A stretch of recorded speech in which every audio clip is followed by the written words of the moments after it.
Let me tell you a story. Sami had lived in London for 5 years.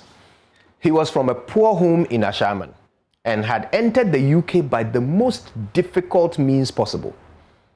He had first bribed some Lebanese people to get him and 20 other Ghanaians into Morocco, and then they found some really dubious men who charged $2,000 per head to ferry people in fishing boats across the sea into Spain.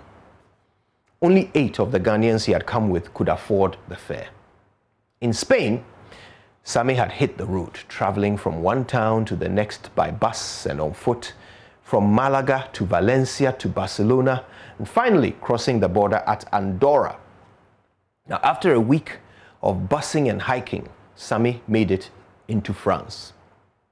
It took 12 abortive attempts and 1 actual arrest, where the brutality of the immigration officers was caught on camera, leading to the release of all those arrested, before Sami finally crossed the Channel Tunnel into England. It had not been easy.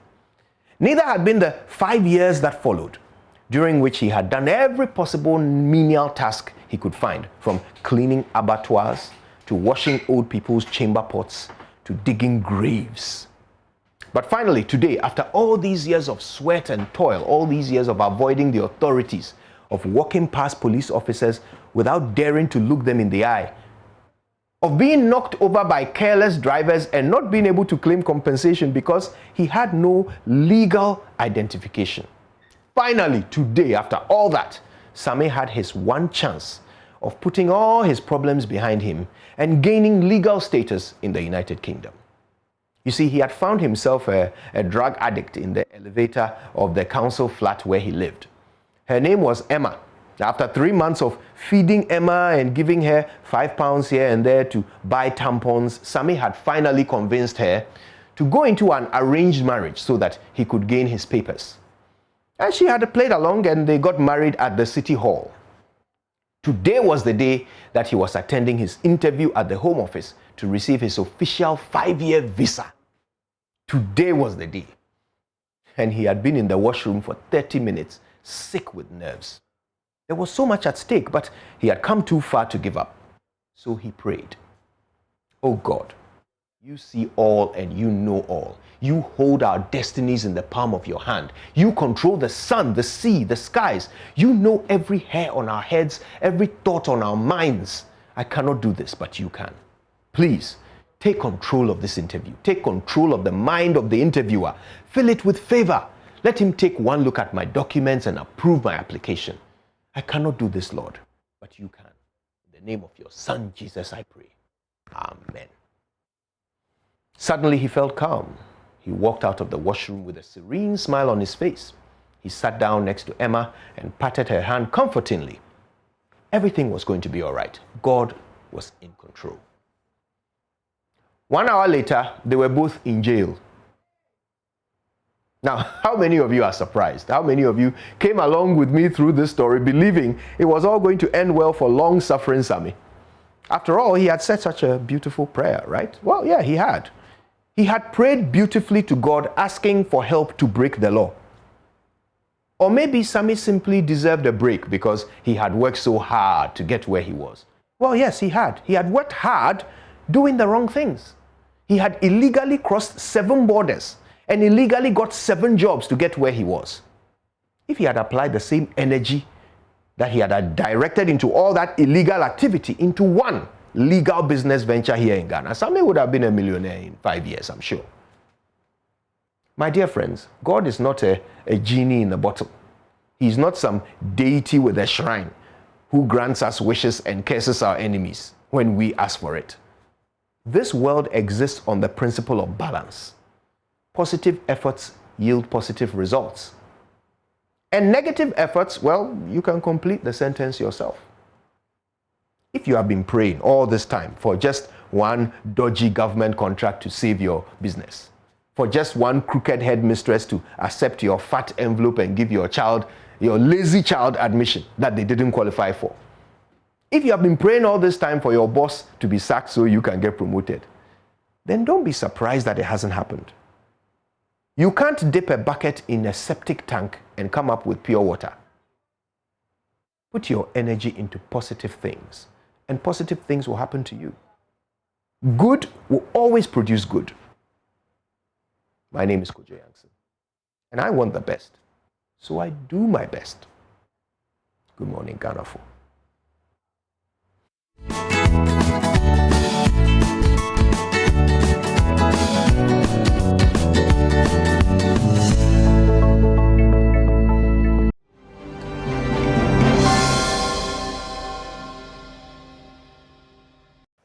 Hello, good morning and welcome to the AM News with me, Mapita CBD. Now, in our first story, for more than 30 years, her life has been made meaningless because of a medical condition. This condition, known as obstetric fistula, makes her leak urine uncontrollably, subjecting her to ridicule in her community. In the following report, Beryl Ernestina Richter traveled to Pungu in the Kansina, Nakana municipality of the Upper East region and tells the story of an 84-year-old woman who's not only battling obstetric fistula, but has also been brutally battered by the COVID-19 pandemic. 84-year-old Afarabadaga Atiru is a widow who lives in Pungu in the Upper East region of Ghana. Afarabadaga has been living with obstetric fistula for more than 4 decades. She curses the day COVID-19 emerged.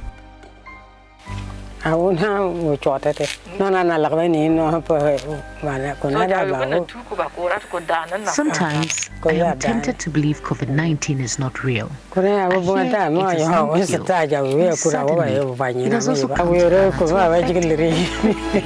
it is really real because I was hoping to get for the fistula surgery.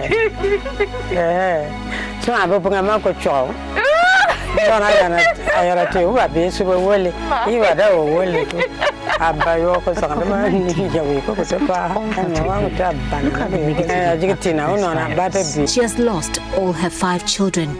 It was during her last birth that she developed the fistula, which has made her life a living hell. She ekes out a living, farming, even at her old age, and is not able to produce enough to feed herself. I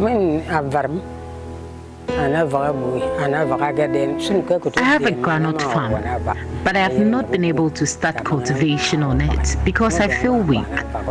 And to get laborers to work on it for me, I need money. So for now, anytime I feel fine, I try to work on the farm by uprooting the weeds. I don't have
Afarabadaga has never had the opportunity to undergo fistula surgery.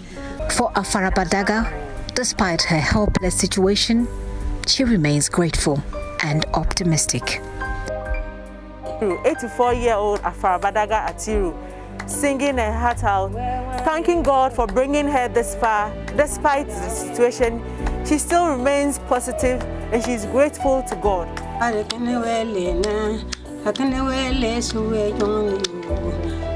For a condition that is almost entirely preventable, its persistence is a sign of global inequality and an indication that health systems are failing to protect the health and human rights of the poorest and most vulnerable, women and girls. Beryl and his team reached this report for Joy News. Away from that, police in Kabanya have raided a house in Ashongman believed to be the office of gay rights activist LGBT Rights Ghana. Government has in the last few days come under intense pressure from religious and some pressure groups to shut down the said office after social media photos showing a fundraising event had been organized by the group at what was described as a community space. Joy News editor Fred Smith was there and now reports. This 5-bedroom apartment, located on the hills of Ashongman here in Accra, has been the subject of controversy on mainstream and social media for days after photos of an LGBT fundraiser event there popped up on Sunday. It has, among others, beds, sofas, and gay magazines. Following the raid, members of the group went on social media and asked all human rights organizations and allies to speak out against what they described as an attack. The post reads as follows. This morning, our office was raided by national security. Few days ago, traditional leaders threatened to burn down our office, but the police did not help. At this moment, we no longer have access to our safe space and our safety is being threatened. We call on all human rights organizations and allies to speak out against. But following viral videos on social media of LGBT activities taking place in the capital, Accra, the police, in the company of the landlord, have decided to visit this facility where it's alleged that an LGBT event took place a few days ago, and to ascertain for themselves if the claims were true. Indeed, the landlord, in the company of police officers, came here. There were men who were in the facility. The police tell me about 2 of them were in the facility initially. When the landlord started knocking, there was no response from those who were in, and after a while they realized that those people in here had taken to their heels and scaled the wall. The other rooms we've not been able to access yet. The police have so far secured the facility and intend to break into the other rooms and investigate what may have been kept over there. It is exactly the site which landlord Dr. Asenso Jan Bibi says violates the agreement signed with the tenant. He got the house. I have not met him personally. It was through the agent. I called him and asked him, what work do you do? He says, oh, they are an NGO. Promoting health. He said, from where? He says, oh, their funding is from Sweden. I said, okay. So in the midst of COVID, it was agreeable. But I told him not to touch anything without my permission, not to change any painting, no fixtures, and that is embedded in the tenancy agreement. So when I got the information and he was trying to be dodgy and he realized I was getting angry, he said, oh, we promote the health of this LGBT whatever. And I said, well, come on, what do you mean? Then I told him, end there. I'm moving from Kumasi to Accra right now. So yesterday, 1 o'clock, I set off. And I called National Security. I called the police commander for Kwabenya. And I got to Kumasi around 7. So they said it was too late this morning. We are going to have this operation. The traditional rulers of Kwabenya, who oversee Ashongman, disgusted about the use to which the facility has been put. Ni Ayitaki speaks for the Kwabenya Traditional Authority. We had to follow up to this place because there are some people were bent on, causing mayhem because we don't want this kind of activities in our area at all. This authority, this area, Actually, we have so many divine issues here. We have churches here. How about that? And we have children that is coming up. And then we also have an issues that we are grappling with. And then all this while, then these people to have to come in with their various activities. Away from that, the Water Resource Commission says it is working feverishly to facilitate the formation of the buffer zone legislative instrument seeking to protect the country's water bodies. Director of Environmental Quality, Ajra Pencil, says this has become necessary to secure gains made by the anti-Galamsey task force, which prevented illegal miners from operating for months. The Minister Designate for Sanitation and Water Resources, Cecilia Dapa, on Tuesday said at her vetting that the efforts of the task force have resulted in improved water quality. But how would that be sustained, especially as the task force has been withdrawn? Joy News' Hannah Odami has been finding out in this following report. I am prepared to put my presidency on the line on this matter. In July 2017, President Akufo-Addo vowed to restore the country's water bodies, which were then heavily polluted due to activities of illegal mining. The formation of a task force went to work, destroying and seizing equipment of the operators.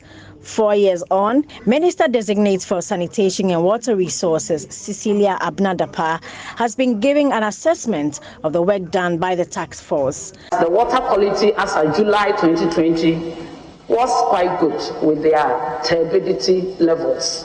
And Mr. Chairman, with your kind permission, if I may cite one or two of them for our consumption.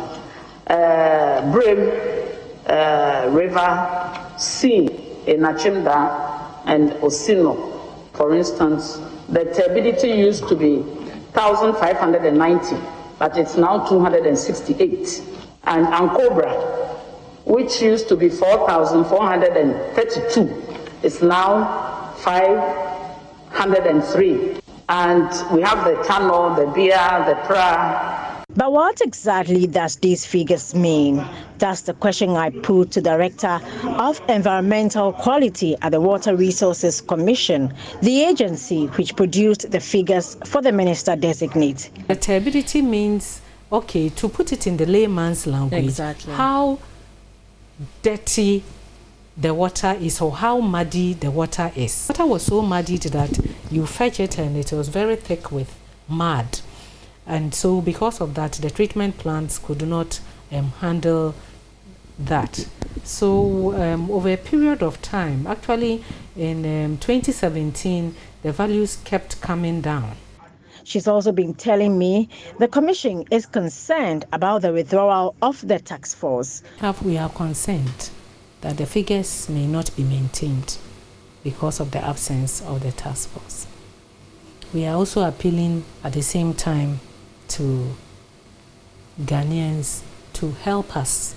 Then the development of legislative instruments. So we are in the process of developing a legislative instrument for the buffer zone, because right now it is a policy. So we make it into a law, then we can enforce the law. What's in there? It gives the distances from the within the channel of from the channel of the river to a certain distance, let's say 90 meters. What should be done within that distance so that we can preserve and conserve the water bodies. For Joy News, I am Hannah Odami. Residents of Tontokrom in the Amasi South District of the Ashanti region are worried about the deplorable roads in the area. They say armed men have taken advantage of the situation to rob them. The residents want the government to give them better roads as quickly as possible. Mahmoud Muhammad Nuruddin reports. Clad in red, the residents chant to express their displeasure over the bad roads. Several appeals by the residents in the past have not yielded positive results. According to them, armed robbers terrorize them each passing day. I was on my way to that tunnel, and when I reached to Accra Hill, armed robbers pointed a gun at me and warned me not to move or they will kill me. They hit me in the back with the gun and took all my valuables.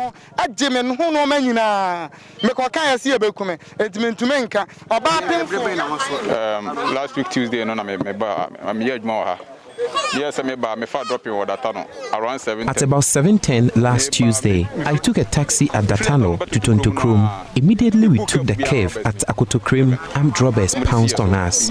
They took 30,000 from me and they hit me with something. It was never easy. When I was coming this morning too, there was an alert that armed robbers were at Dadiase, a village before the tunnel. The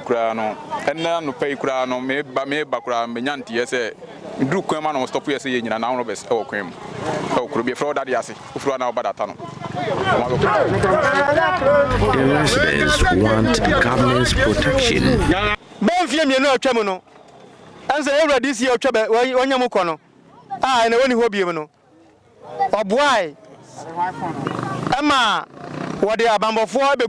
Two years ago, the former district chief executive brought security personnel to man the area. The armed robbery incident reduced. When they left 2 weeks ago, on the instructions of the government, armed robbers are back on the roads.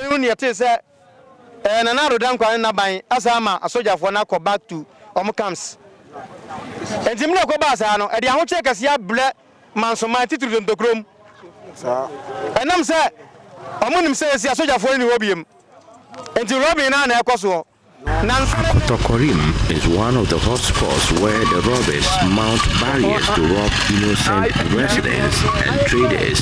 There is poor road network and telecom connectivity.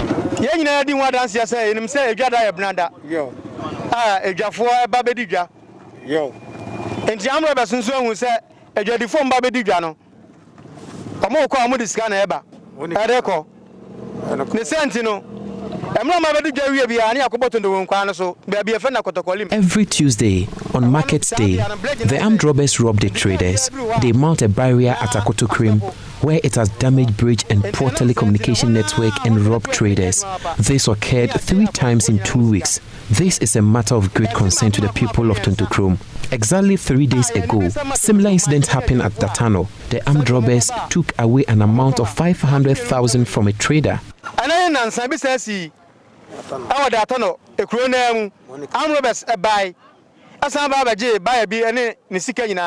Almost 5 billion.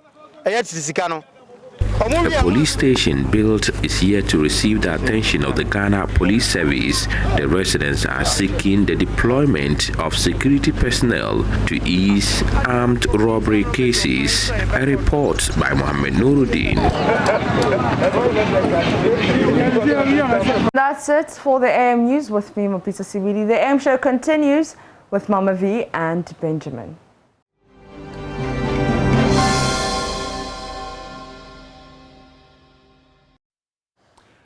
Oh, hello there.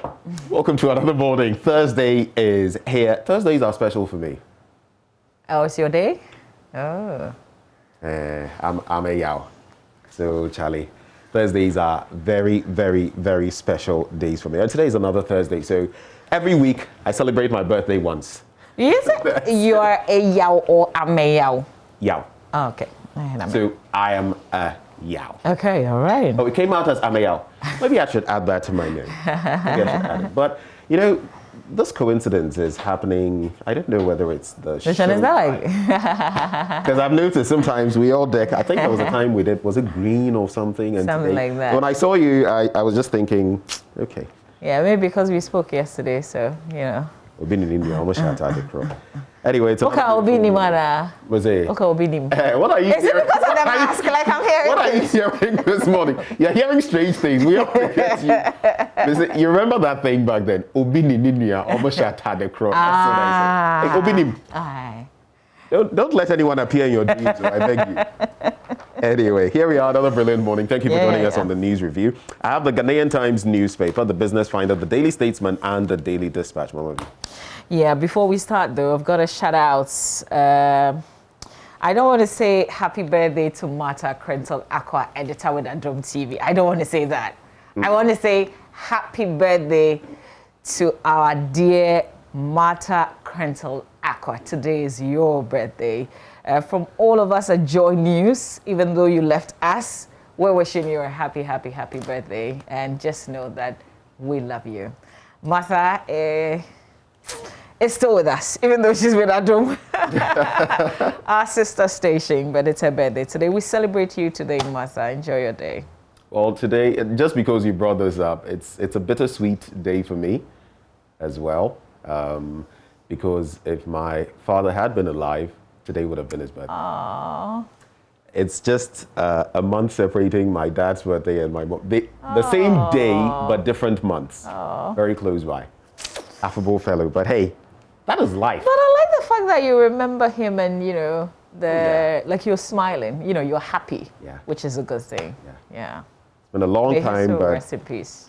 Wonderful image stamped on us. Okay, let's delve into the paper. All right, let me start with the Daily Graphic newspaper. On the front page, Galamsey fight hasn't failed. That's according to Minister Designate for Lands and Natural Resources, Samuel Abu Jinapo. Mahama Electoral Commission, Akufo-Addo Supreme Court in closing addresses.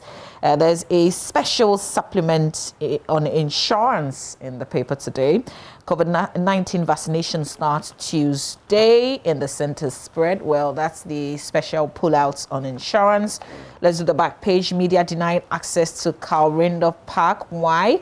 Well, sports journalists who thronged the Carl Rindolph Park at Dansuman to cover the Premier League clash between Liberty professionals and Hearts of Oak were denied entry and left stranded outside the stadium following the refusal of the home side to grant the media access. Well, interesting. Wafa Sam Karela at Sogakofe. Oh, my Karela. Oh. I should this one. I should stay with my Hearts of Oak. Oh, Charlie. But listen, Wafa is not a small side. They are not cheap like that. Stubborn. They are not cheap. Where are they on the log now? Where exactly are they on the log now? 9. Wafa is 9 on the table. No, they usually give some teams a very hard time. The Kotokos and the rest, they can give you a very hard time. Yeah. But Kerala is still number 1 on the table. Even after the stunning defeat. With 16 points. Right. That's the highest. Well, Mediama also has 16. I think it will be goal difference.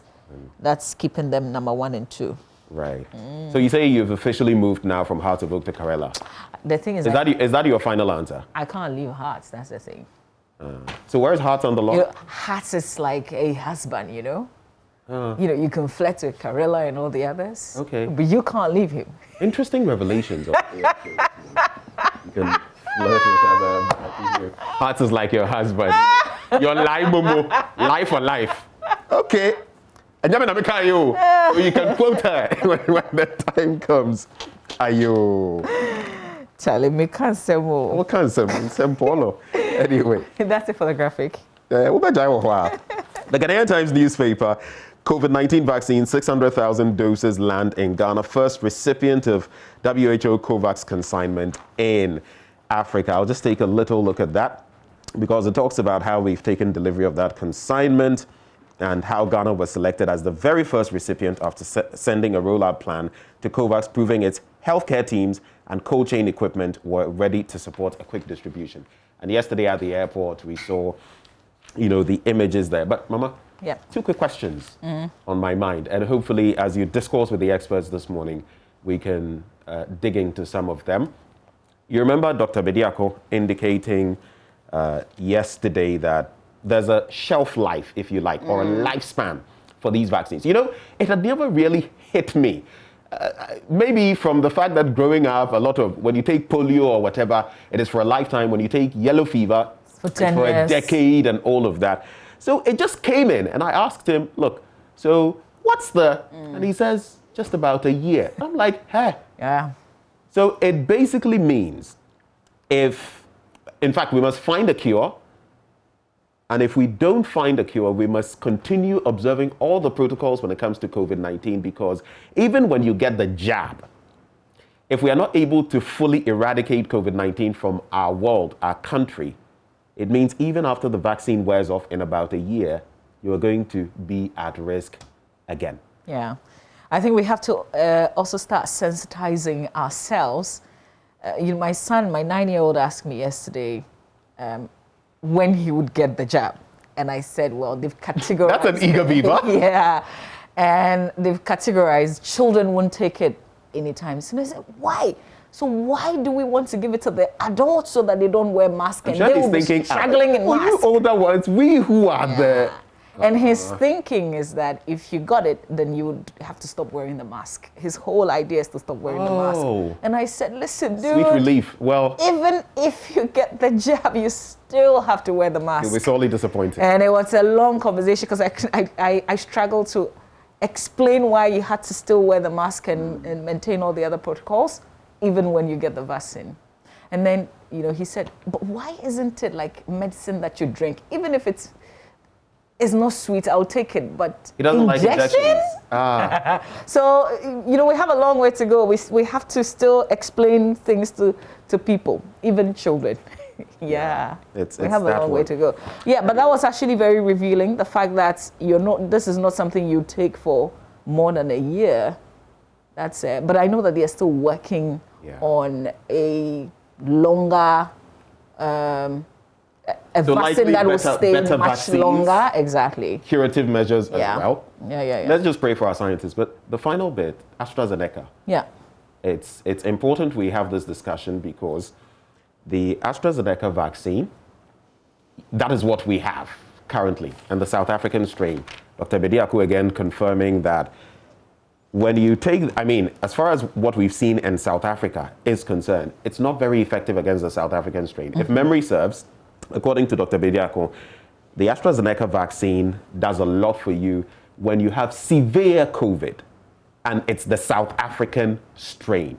But when you have mild to moderate COVID, the effectiveness is just under 10%. So something we've discussed here before. Assuming by the time, we have the big batches, this is just 600,000. We're looking at about 20 million people. In the months to come, if you have all of these doses, these vaccines in the system, and you realize, well, now the South African strain is the most dominant strain. It means sebe. We'll have a South African situation. We'll have South Africa in Ghana. It would be some way. But we still have to maintain all the protocols. I think that's the way to go. Whether it's efficacy, it's 20% or 80%, you still have to wear the mask, whether or not you get the jab. Why is the GHS, though, not telling us which strain is dominant in the country? Well, Dr. Bediako is part of the team, isn't it? So no, but we've never been told which strain is dominant. When you go look at the figures and all of that, we're never told which strain is dominant. And that's relevant to this conversation. We should know. But okay, well... Is it the original strain of COVID? Is it the UK strain? Is it the South African? Of the cases we have now, which is the most... So it will be good to get an update, because what I remember is some weeks back, there was the revelation that in the Western region, they were recording a lot more of the UK strain. But this update is required. We have a conversation on that. But you know how many have it exactly. No, and I think the important question is which one is dominant, not what we are currently seeing. But if you put everything together, what's the trend? So we'll get an update on that. Right. Who notorious gangster jailed 39 years. No legalization of Okada. Government affirms. Parties in election petition file closing addresses before Supreme Court. On the back page, Mensa saves hearts again. And now taking a closer look at the Lord Karela Mediama Great Olympics, only that day, there's Aduana Stars, Dreams FC, Hearts of Oak, and Asante Kotoko. Hearts of Oak actually inching up above Asante Kotoko, but both of them with 23 points. And Mediama also silencing 11 wonders. Let's check out some more stories. The Daily Guide newspaper, front page of the paper, cancelled 2020 results. Mahama files address, National Security raid LGBT office. Government wants legalize Okada. Jinapo proposes Salt Development Authority. 600,000 COVID-19 vaccines land in Accra. There's some sports stories on the back page. They say Partey returns to face Benfica. He hasn't been like a fit person as he's Thomas Partey. Yeah. Well, he's had his problems, great problems. Yeah. Since his move, and you wonder what's happening. All right, center spread. Samini Shatawale throw jabs over properties.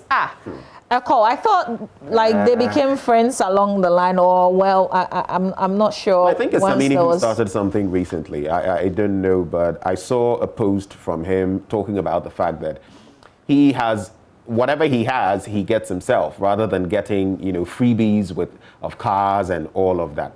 Okay, so this is no longer Stoneboy and Shatta. It is Samini. I thought he was like Godfather or something. I think Samini, after, the last year and some of maybe the Nokofio he gets. Well, we're talking about him, aren't we? So if it's relevance or attention, he's got it. But here's another story of interest. And Accra Circuit Court has ordered the prosecution to comply with its order serving Lawrence Nanesiama Hansen, a.k.a. Bulldog, accused of threatening President Akufo-Addo in a video recording with disclosures. When the matter was called, Hansen informed the court that he had not been served with any witness statements or any processes. The matter has been adjourned to March 12. At the last sitting, the court ordered the prosecution to serve Bulldog with disclosures to facilitate a case management conference. See, that's what they do. That's what they do. Prosecution, you've been asked to do something. I hope that by the 12th they will, and we will not be adjourning this matter. If you actually see that there's a case in this, you should deal with it quickly. In the meantime, I'm not sure the other people who said other things were arrested, were they? I comment my reserve. I reserve my comments. I hear you. I'll leave it at that. So I'll leave the Daily Guide at that as well. That's it. Okay, so let's do the business finder now. Agric motivate you. That is according to Gao, I should say, and Mr. Edward Karewe, pictured there too, and he's talking about doing this to increase prospects in that sector. Samuel Abu-Jinapo promises effective regulation of small-scale mining. He's also been talking about salt and its relevance, and about Electrochem and the Adan development project and all of that. He talks even about the fact that if you're going to process the steel and all of those things, you need a vibrant, a thriving salt industry to complement that, the industrialization drive. So interesting times ahead. He also says, he spoke about the president's stance on Galamsey and the fact that he is not backing down and all I like the follow-up question on that. Are you saying there are no, there are only angels, or there are no, I think it was a negative one. Oh, it's not coming at the presidency. But, I like in terms of, he is very aware of the situation that exists on the ground? Yes, in this sector that it is going, which is good. But the fact that a lot of the things that he proposes, so for instance, this Salt Development Authority, where he says, it's something that I will suggest, I will propose, but in the end, it will not be up to me. So these people will come and say very nice things. They may have their own, what they feel they can implement, but in the end, they may not, because it's not up to them.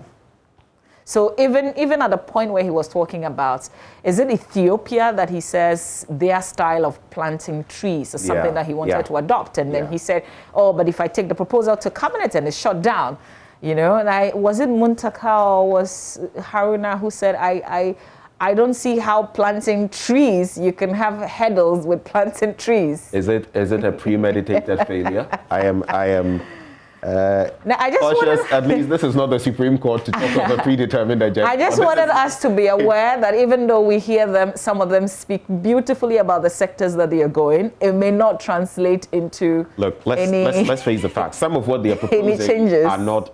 Some of the things that I have heard, from gender to whatever, are not realistic. They are not realistic because, you see, if you probe them carefully and you dig into them, you realize that let's face the facts.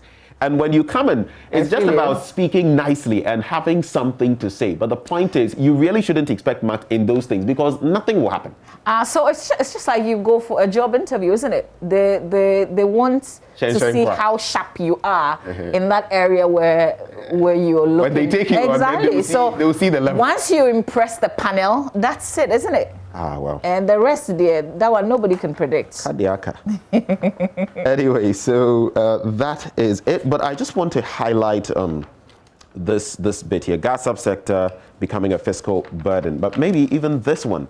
GIPS, the Ghana Interbank Payment and Settlement Systems, partners intensify education on Ghana's QR code for payment. You remember this bit? And even the vice president paying, for Wache or something like that. The whole talk about that. What happened?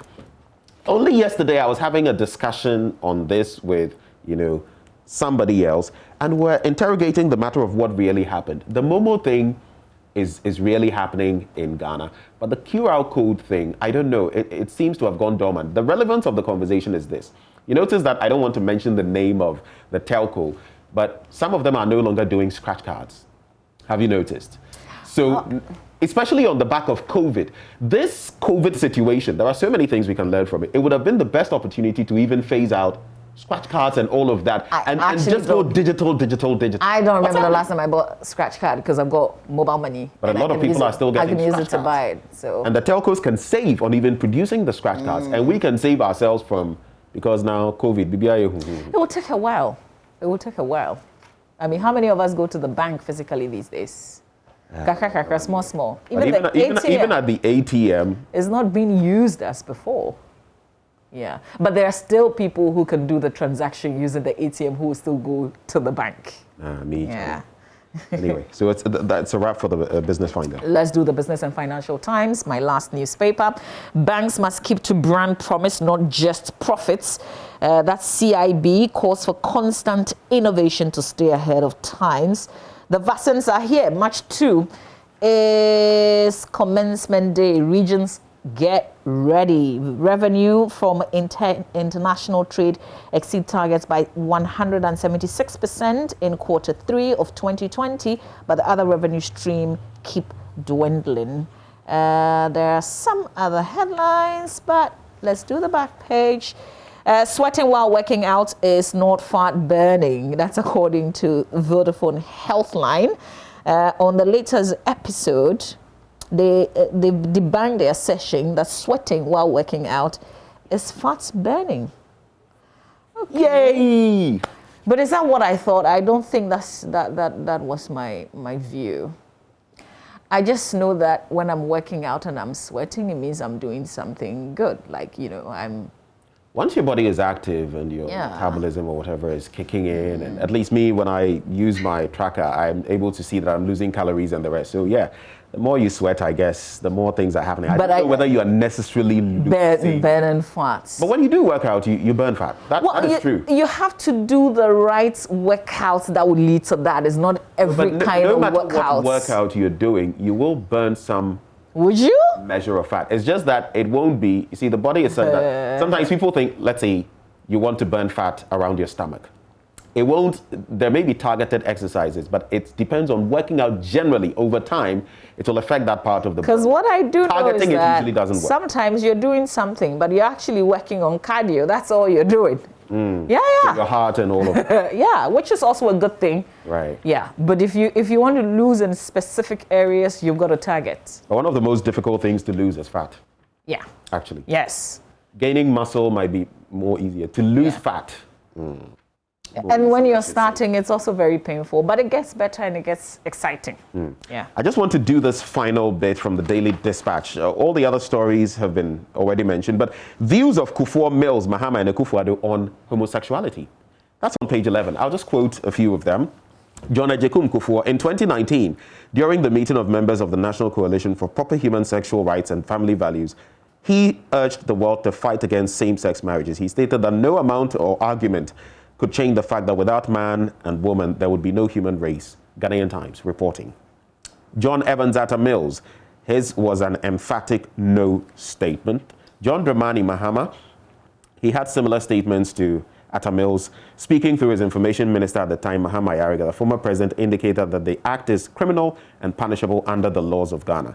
Nana Addo Dankwa Akufo-Addo, and they cite the Al Jazeera Gulf News channel and what he said. At the moment, I don't feel and I don't see that in Ghana there is that strong current of opinion that is saying that this is something that we need even deal with. it is not so far a matter which is on the agenda. I don't believe that in Ghana so far a sufficiently strong coalition has emerged which is having that impact of public opinion that will say change it. Let's then have a new paradigm in Ghana. So you look at them and decide where exactly we are. That's it for me. Okay. Shall we do Match Online? We shall. Okay. Guess who's getting the first jab? Guess. Take a wild guess. Oh. Take a wild guess, lah. Is it Mr. President? It is Mr. President. Oh, I see. Yes, that's the story. Okay. Akufo-Addo to receive first COVID-19 jab. And this is according to the story, the president's advisor on health, Dr. Nsiah says that it is to assure all Ghanaians that the vaccines are safe. And that, reactions such as headache, dizziness, are all normal reactions to vaccines. So we'll see. I guess we're yet to get to know if it will be done publicly, as in real time. So. But we do know some public officials will do it publicly, according to the information minister designate. We look forward to that. So we'll try and see if we can get an update in terms of if it's going to happen real time. There are other stories. Ben, you're in your glasses, you can help. Investigate Frontier's COVID-19 testing contract at KIA. Vitus Azim saying that that's something we've been discussing, Mamavi. Then police raid and close down Ashorman office of LGBTQ plus group. The owner of the facility, very interesting developments with him. A+ corruption allegations against me were unfounded. Samuel Janapo saying that robber ex-convict jailed 39 years for robbery and rape. That's a story actually captured by the Ghanaian Times as well today. Railways is a viable sector that comes with many advantages. Amehu saying that work begins on New Cath Maternity and Children's Block as demolition plans get underway. This one just broke my heart, this Cath story. So, when I was home yesterday, I was thinking... How much was it? So 100 and what million euros? So we didn't have money to finish it, right? But now we have money to pull it down and start a new one. Yeah. And this would be what, the second or third time? The second. Right. Second pulling down. Okay. This country. Well, it's a wrap. We'll bring you sports next. Is it? Is it a wrap? Okay, all right. Yeah, it's a wrap. Or you want to do the sports our things are, do I want to do sports? Yeah. No, I don't have Maybe we can start it from right here. I don't have the FIFA license to do sports, so I'm going to skip that. But there's something that Abu Jinapo said yesterday that also got me thinking a bit. All the things that we hear, some of the things that we hear that they asked him about. For instance, there was a thing, something that was said, apparently, to the effect that, so there was a Durbar, okay, and former President Mahama was, went there, and he didn't rise, as a form of respect. And then there was also an allegation of him fighting someone. And then he said that, like, all those things aren't true. He started with some of the reports that you read. They sound very convincing, but they're not true. And he said that when I see him, I don't even rise, I bow, because that's tradition. I was just thinking that. And it's interesting, even Mahama, when he also encounters the current president, do you see the posturing? Did you see what happened at Rawlings's funeral? I think it's just respectful. And I think that sometimes people may not react to everything that we hear in the papers or in the news, but sometimes they simply aren't true. Yeah. Okay, so see what you hear. We'll bring you something that is true. The sports, that's up next, Tuesday.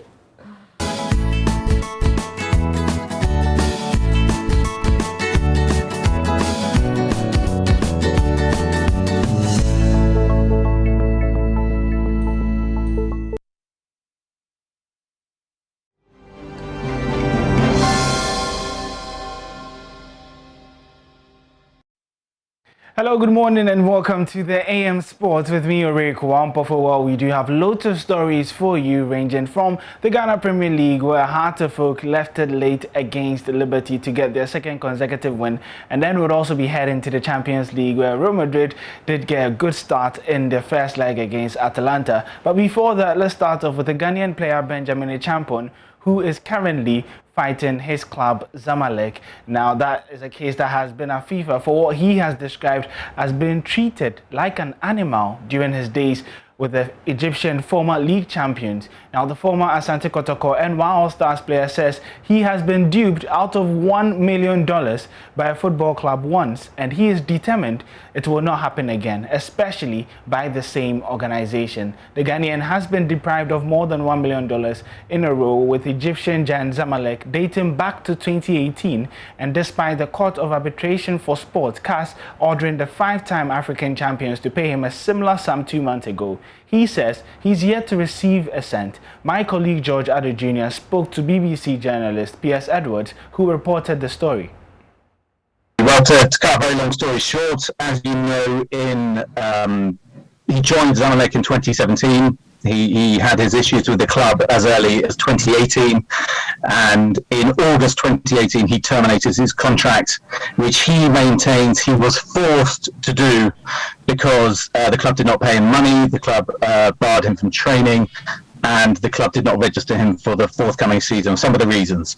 The club disputes some of those, but in December the Court of Arbitration for Sport found in a Champong's favour and ordered Zamalek to pay him $1.1 million. And then we have the twist whereby Champong's former agent, Nader El Sayed, a captain of Egypt at one point, no less, the man who won the 1998 Africa Cup of Nations, said that, or entered into an agreement with Zamalek whereby Champong supposedly agreed to receive just $250,000. Zamalek wrote to FIFA sending them various documents which purported to show that El Sayed was still representing a Champong, which a Champong disputes. El Sayed has told the BBC he is still the player's agent. And the long and short of it is FIFA, when it meets on Thursday, is going to have to determine whether the documents it has received from Zamalek, which basically say that they've come to a deal with El Sayed, who is still representing a Champong, whether those documents are true. If they find them true, then obviously things will go in one direction. And if they find them untrue, then things will go in a very different direction. Well, so FIFA would be meeting on that case today, but still on the same issues, player, welfare manager of Professional Football Association, Yusuf Chipsa, has advised footballers to make known their complaints to the various unions if they are being maltreated. PFAG are the representatives of Benin Champon. We just continue to preach the words, but the most important thing which we always do is to advise the players to make sure that whenever they sign contracts, they make sure they have the needed help from either from a union or a legal person or anybody who is competent enough to interpret the kind of contract that they sign with the various clubs. And then whenever a club is maltreating you or not treating you right, you have the players' unions. PFAG, Ghanaian, and other affiliate unions of FIFPro are all available. We always advise and urge the players that they should seek help from the players' union whenever there is a maltreatment or disrespect in one way or the other from clubs to the players. So we'll be keeping you up to date on the latest of that Benin Champon case and what comes out of it. But let's move to some Ghana Premier League news, where Heart of Oak beat Liberty Professionals on match day 16 of the Ghana Premier League on Wednesday. Now, super substitute Isaac Mensah came off the bench to score what proved to be the match winner in the 76th minute. What is expected to be nothing but fireworks. Let's see if he can break that result here. Liberty Professionals kick us off in this game. They're playing from left to right. But Accra Hearts of Oak come forward again. This time they will operate from the left, where Patrick Razak is lining up a drive in the half of Accra Hearts of Oak now. Liberty Professionals have men committed up front. Solid header by Nuru and Richard Atta to the rescue. And an injury he sustained in the last match against the Busian Dwarfs. Lovely pass straight through. Some good ball control there, and I must admit that Wayo did quite well indeed. And there he goes, but can he go past the strong man? Well, he has maintained his composure, lays on the pass. Chance for Liberty Professionals. Last touch was a bit late. Botre trying to ghost through, picks it up again, maintains possession for Accra Hearts of Oak. Radi Ovuka with a drive from Logan there. It's the goal.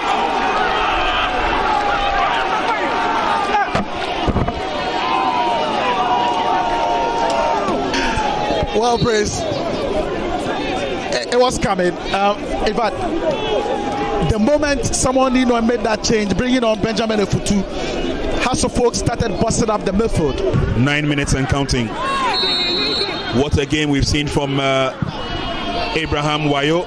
Ball goes in, but the header was a feeble one, not strong enough to beat Richard Atta. Hearts of Folk, Victor Edu. Ball has been cleared out, and referee Maxwell Hansen will blow his whistle for the end of commencement here at the Calreno Park. Well, 2 wins in a row for Hearts of Folk, and what a better, there's not a better time for that to come, considering the fact that they will be facing their arch rivals as Kumasi Asante Kotoko on Sunday. And for Isaac Mensah, the reason why he scored a super substitute is because when he came on against the Busia Dwarfs, he scored the winner as well in that 3-2 victory and got the winner against Liberty Professionals as well. But let's quickly go through the results. Yesterday, Diana Stars continued their good form as they beat Inter Allies, who are still struggling, by 2-1. Mediama won against 11 Wonders by 2-0. Prince Opoku Ajiman on his first start, scoring there for the Moves and Yellows. Dwarfs also beat Ken Faisal by 1-0. And then we just showed you highlights of the Heart of Folk versus Liberty game. Wafa's unbeaten run at home continues as Karela risk losing their spot at the top after being beaten by 3-1. And then there was a late kickoff between Legon Cities and Almina Sharks, where 2 goals by new signing Hans Kofi was enough to give Bashir Hayford's side the victory.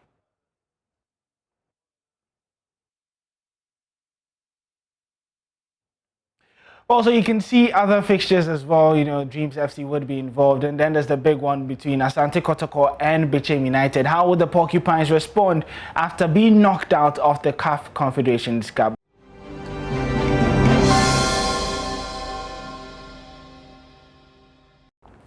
Welcome back on the AM show. On this first leg of the show, we talk ending irregular migration. We're going to assess the psychological impact on victims. Irregular migration wreaks havoc on many migrants and their families owing to the ordeals these migrants often face. Yet people still embark on these perilous journeys anyway. Diana Hazel, a senior high school leaver, felt after multiple attempts at finding employment that paid next to nothing that it was not worth it. So she decided to risk traveling to Lebanon in order to earn enough money to return to Ghana and finance her education at the tertiary level. This, she admits, was a risk she never should have taken. Her harrowing story and her ordeals open our eyes to the reality of these troubling journeys embarked on in search of greener pastures.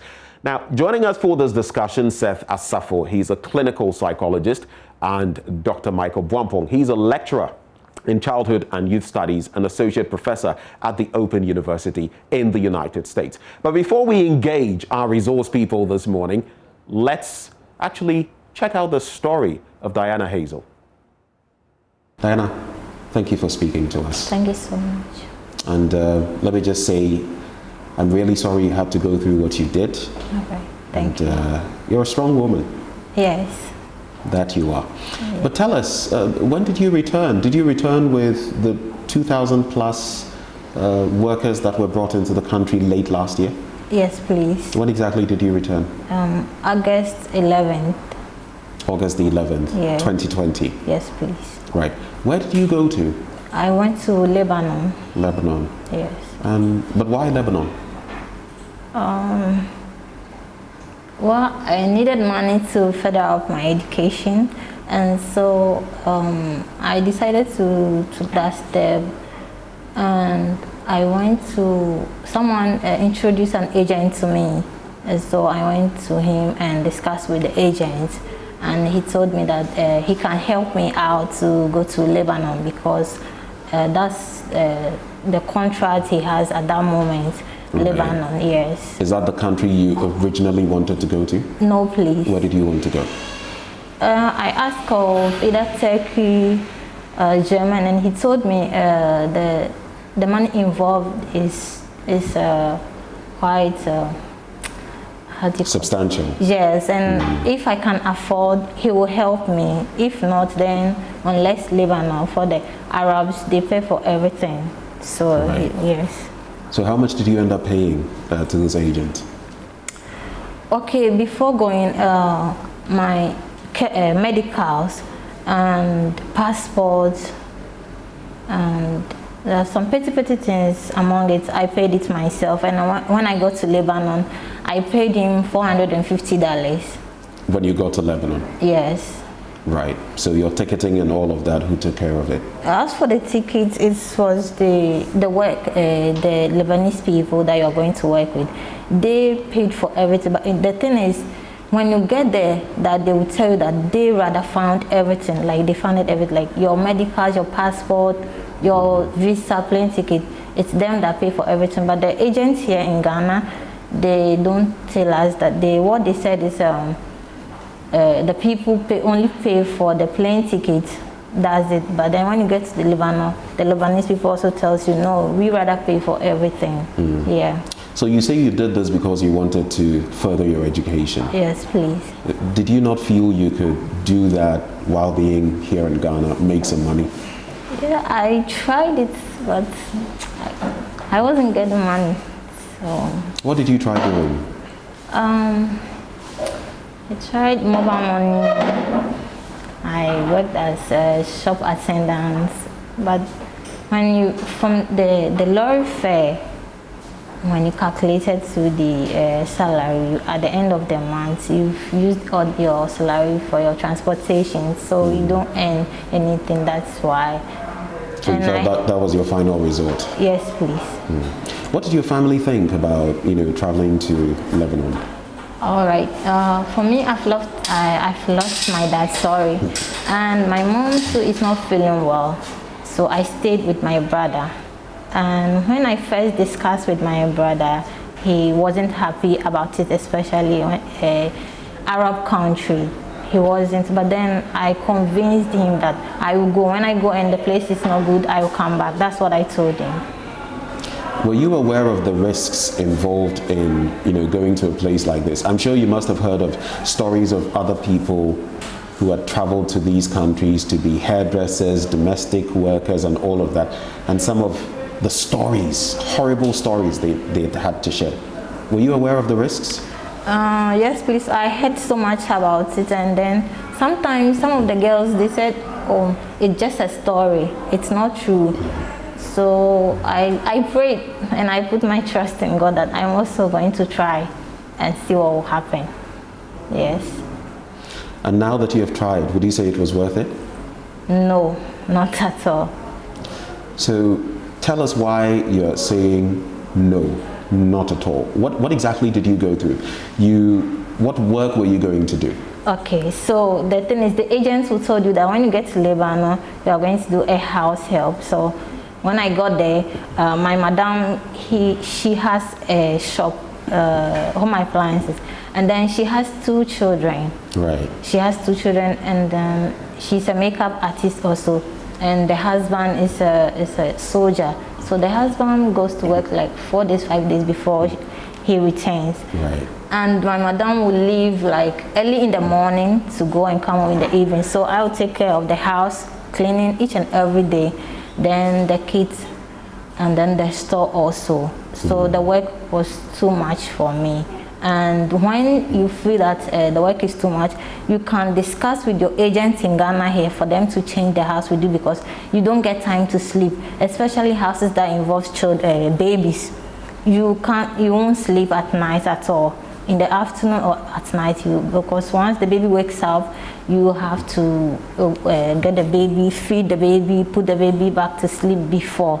And so all the time I feel so dizzy, too much, and then headache, severe headache. So I called my agents in Ghana, and they called the office in Lebanon, and they told them that the girl needs to, you need to change the house for the girl. So when I changed the house, the office in Lebanon, they did not take me straight to another house. They took me to their own house, beat me. When you say they took you to their own house, the agents in Lebanon? Yes, husband and wife who are in charge of the... They are both Lebanese? Yes, they are both Lebanese. Right. So what they do is, when they take you to their house, for me, in my story, they asked me to kneel down. The woman hold my hair and then I faced wall. So she hits me from the back, at the back of my head, then I hit my head on the wall. Then the husband... She hit you at the back of your... at the back of my neck. Your neck. Then so I'll hit the wall with my forehead. Right. And then the husband will also lose his belt, whip me, beats me. Anything they find, they can beat you with. And then after, they lock me up in the toilet for like 2 hours. And then they came back. I was there for 2 hours, and later when they opened, they slapped me. The woman slapped me, the husband also slapped me. They slapped you, they slapped you. Then I wasn't the only person there. There were Nigerians, Ethiopians, Bangladesh. They were there, they were all crying.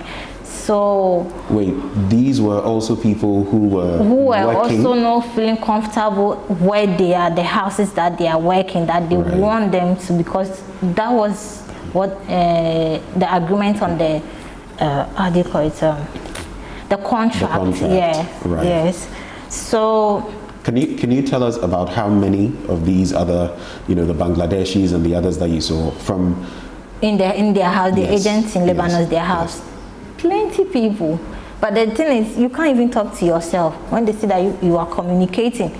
They slap you with everything that they. So what you do it, you give an eye, then the person will tell you, are you a Ghanaian or are you Ethiopian?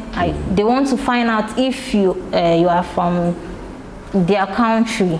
Yeah. So if there were that many of you, I mean, you're speaking of only 2 agents. Yes. Did they have any security or something to prevent you from, I don't know, making a run for it or something? No. When they take you to their house, they lock everywhere. They chain it. They lock with like 10 padlocks. And then they take you to one room. They lock you up with them. Yes. So even when you are crying, nobody will hear. And it's none of, let's say, in most those countries, they mind their own business. Someone is beating you, it's not their business. They did not bring you. They can't put their mouth in someone's issue. So that's how it is. So when they take me out, and then the man brought out a gun, and then he asked me, are you going to work? We are taking you to a different house. This time around, we want you to promise that when you go, you will stay there and work. You will not come back and say, I don't want the house again. Promise, else I will shoot you and nobody will find you again. Nobody will trace you.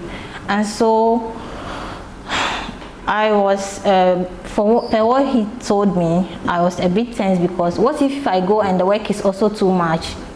And I decided I cannot do. I can't return back to them because they will kill me. So I was standing there, and then he fired a shot. So when he fired a shot, yes, when he fired a shot, then I hold the wife. So I used the wife to swerve it. To swerve when he fired a shot. I used the wife. So I told. Let's get this clearly. He was actually aiming at you. Oh, my legs like this. And they do it all the time. They do it.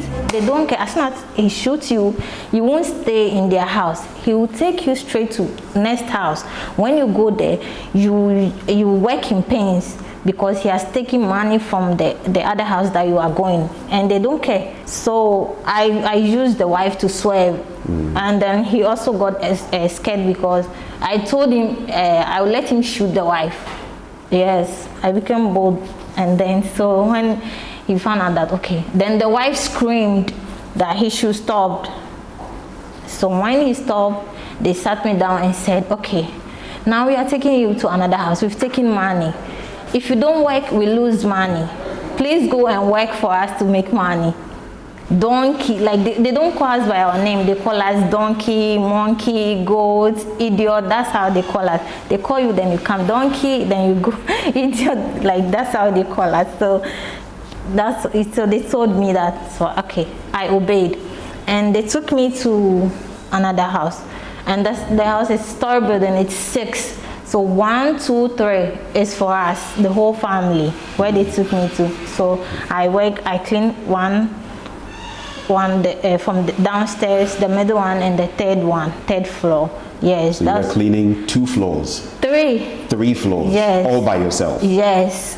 all by myself. Was this more work than even before? Oh, they intentionally did that so that when you say, I won't do it again, I cannot work again, then they will bring you back to the office. I worked for like 2 months. I wasn't getting paid, and I asked them, Madam, please, I've not been paid for 2 months. And they said, we know someone that she hasn't been paid for like 9 months, so your own is nothing. Okay, so I told them, okay, if you don't have money to pay me, then I want to go back to my country because I'm sick, I'm not feeling well, you are not taking me to hospital. It's in the contract that when I'm sick, you are supposed to take me to hospital. You are not doing that. So if you can't pay me, then let me go back to my country. Then they said, okay, you will pay your own ticket.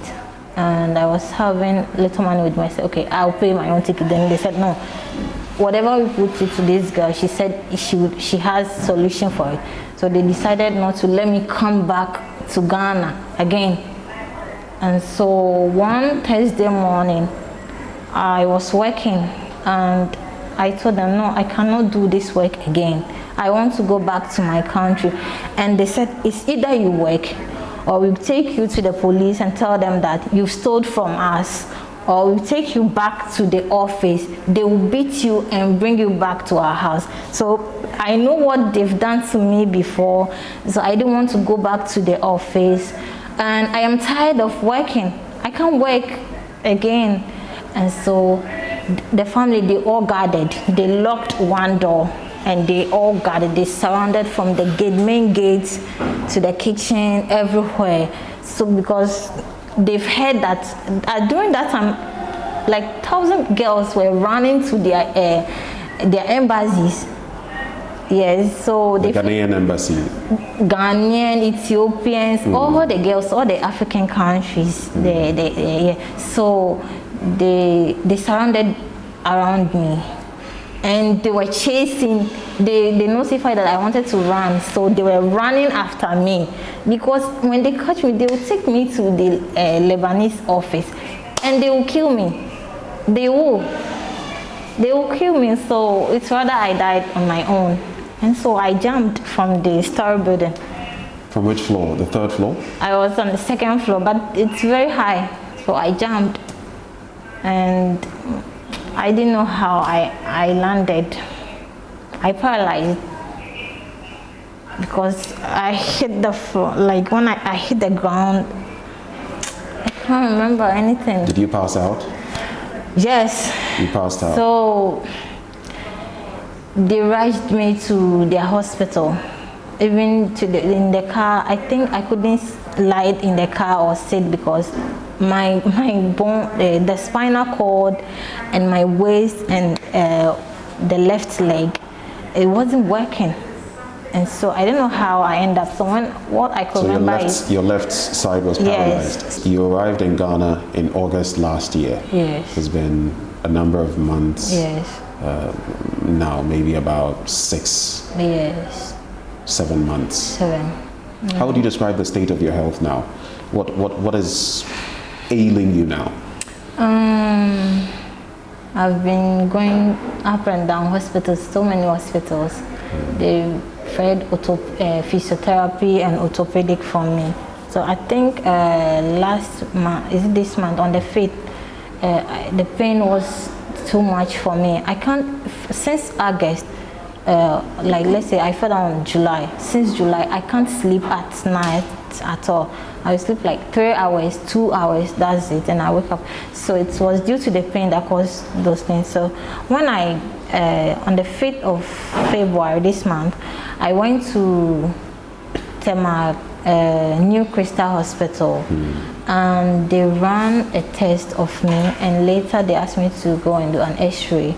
So during the x-ray, the doctor found out that the bones, one is a bit small than all. And are you referring to your backbone? Yes, and they think that it's broken because I've been told that one before at Lebanon and then Tema General Hospital. The doctor also said something like that.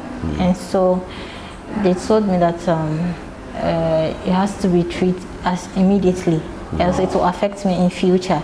because I'm a lady, and sometimes in the next future, if I get married and I get pregnant, I'll face a lot of challenges. I research hospitals that did orthopedic and treatment. So last week I heard of 21st Clinic because of my waist. So I went there and I showed my referred letter to them, and they said I should pay 600 for medications, and which I have paid 600. And then they said I should come for massage like every 3 days. I'll pay 20 cedis for massage. I've been spending a lot of money on this, but I haven't got proper orthopedic.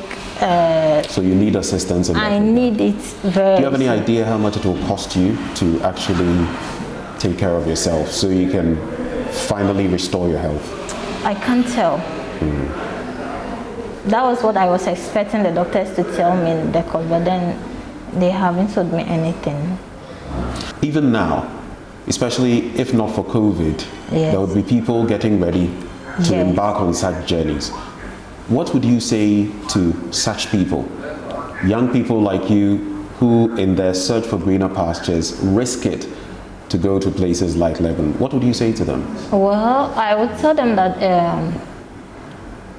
if you want to travel, you can travel to these European countries if you have your family members there, that you go and stay with them. But then if it is Arab countries, they shouldn't go there because it's all lies.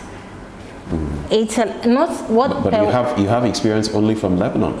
I have experience only from Lebanon, but I have girls that I talk to that they also went to Kuwait, Jordan. I know a lot of them. They also faced. Some even were raped. Yes, but when they came, they can't tell. They can't say it to anyone. They couldn't get their salary. Some even, they took them to cells for like 3 months before they released them to come. So it happens all the Arab countries. And so what would you say to such people who are thinking of embarking on such journeys? Well, for the agents in Ghana here, what they care is money to fill their pockets. But they don't care about us, our lives. So I will tell them they shouldn't go. It's a lie. It's all lies.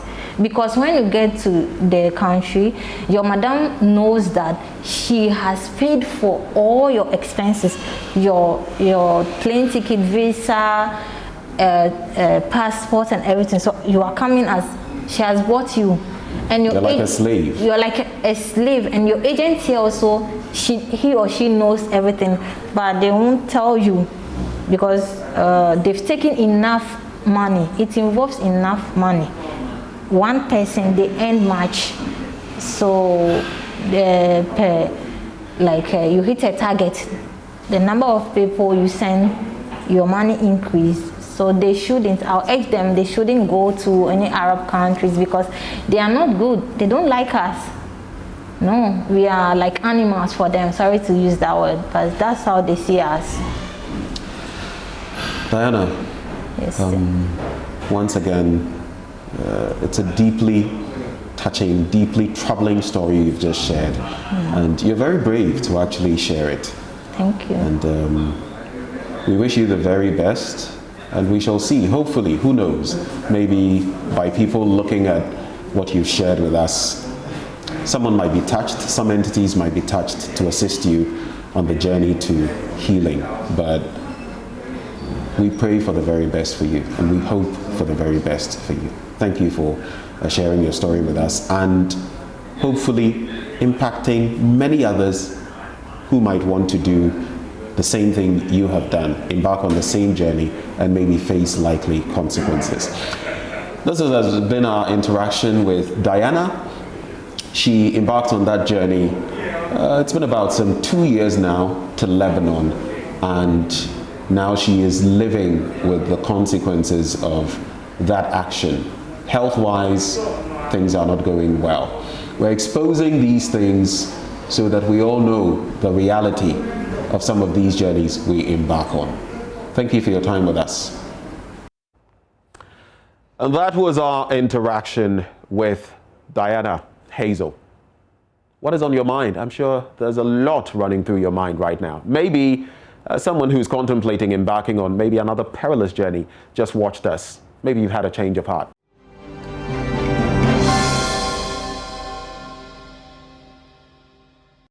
Joining us for the discussion on this matter are guests Seth Asafo. He's a clinical psychologist. We also have Dr. Michael Bwampong, a lecturer in childhood and youth studies, an associate professor at the Open University in the United States. Gentlemen, a very good morning to you. Thank you for joining us. Thank you very much for having me. Great. I don't know whether I've heard both of you. I just want to check before we start the conversation. If any of you hasn't unmuted, so we can hear you. Good morning, gentlemen. Good morning. All right. And thank you very much for having me. Great. Right before we dig into some of the salient matters to address this morning, I'd like to find out from you what your initial reactions are to what you just saw. I mean, I was observing the two of you as you watched the harrowing story of Diana, and I noticed from the expressions on your faces that, I mean, you had a lot to talk about. What are your initial reactions to her story? I'll start with you, Mr. Asafo. Well, I would say that it's a very sad experience that our sister went through, and nobody obviously should have to endure anything like that. In fact, these things exist a lot, and they're happening a lot as a lot of people trying to immigrate.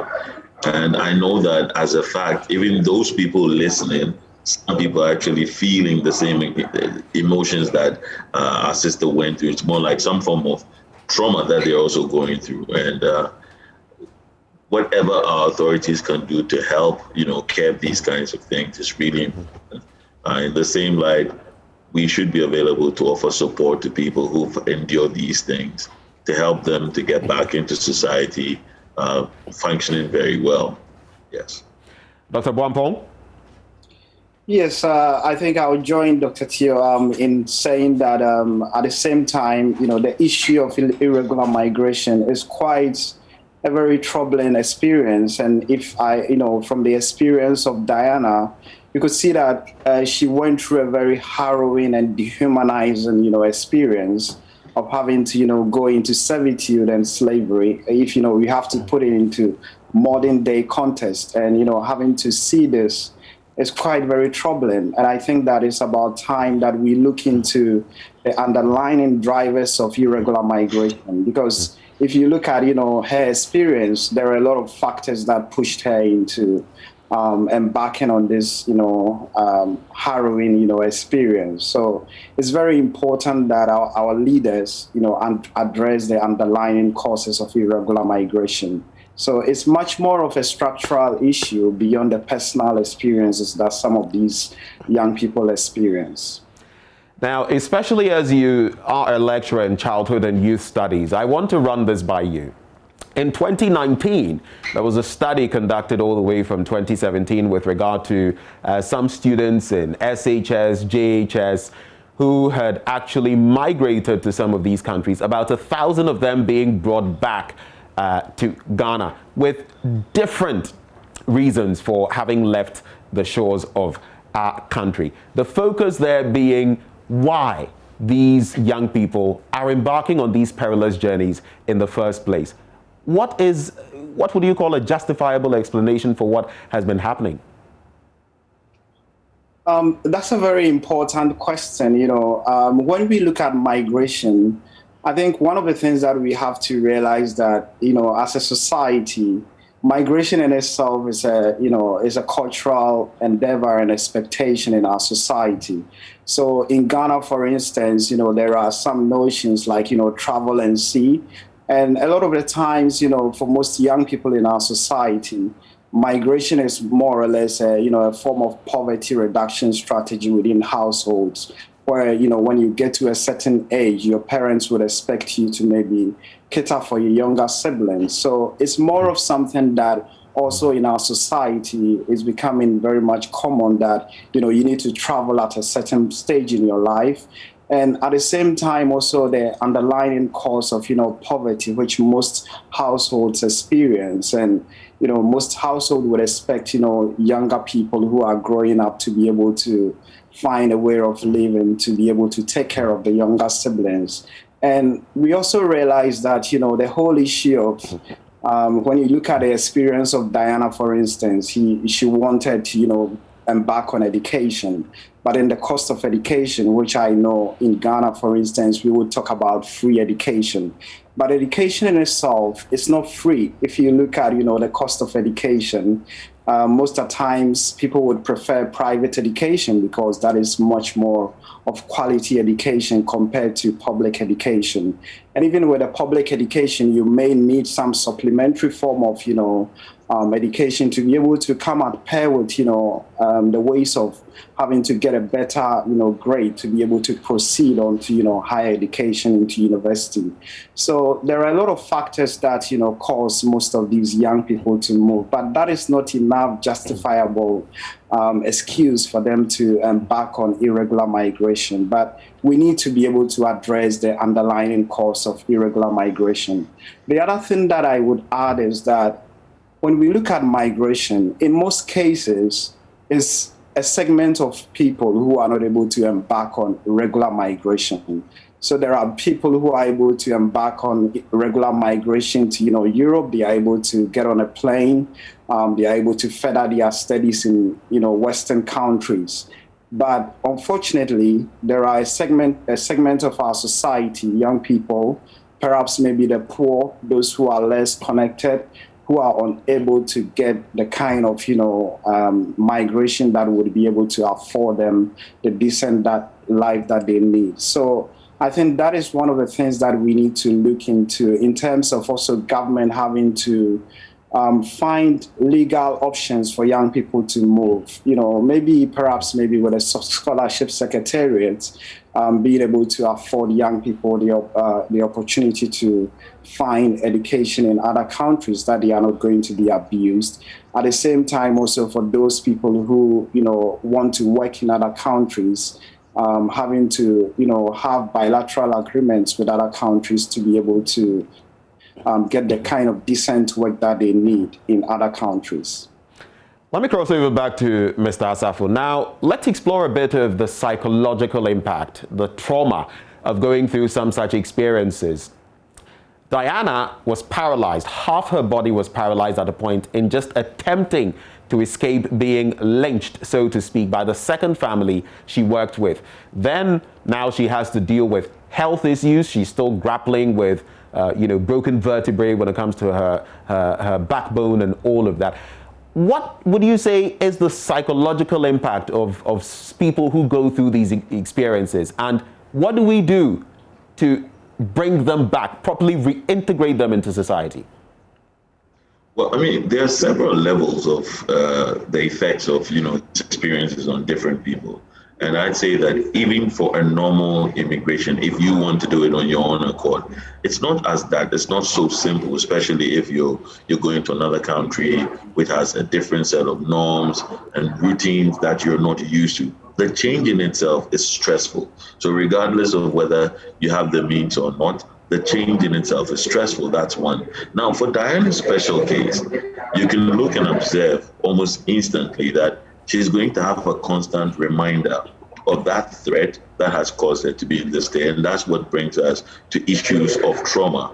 In a lot of instances, when people have gone through some form of stressor which is unexpected or unusual and is significant, this causes them to have a compromised view of the world, or that their safety becomes threatened in the absence of danger.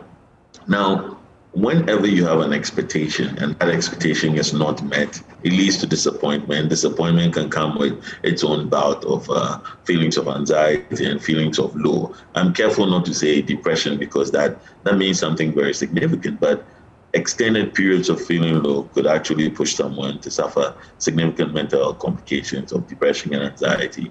And the trauma in itself could lead to ill health and even skew people's view of the world. In a lot of instances, people who have been devalued in such manners have always felt that they've become worthless. And it's one of the issues or one of the things that drives people to take their own lives or to commit suicide. I think Diana has been very strong in being able to deal with this and to come back to even talk about it. And we know that talking about it in itself helps to heal the process as it allows an avenue to vent. One thing that we have as a people who have interdependent cultures or collectivist cultures like that of Africa is we have a lot of social support. And it's one of the ways in which people like this can be reintegrated back into society, where there's help from everybody to help them to deal much better with this. Now, the kinds of help could be psychological, it could be emotional, it could be financial. And all of these are aimed to make the person regain the value that's been taken away from them. Now, in her description, she talks about how, you know, they sort of threatened her, you know, showing a gun, locking her up, beating her up. And all these are attempts to sort of devalue you.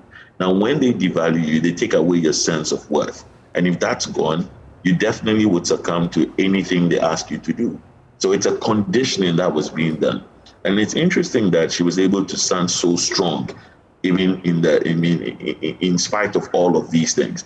But it's a regular thing that is done everywhere, where people push you to the point where you become helpless, or a state we call learned helplessness. And once you get helpless, you constantly will have to do what they want.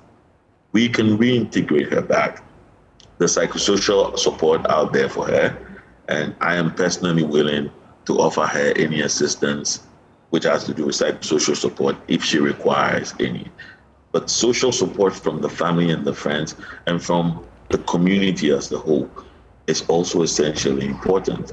I know that there are people who are saying, but why would you go stay in Ghana? Well, it's so easy to say these things.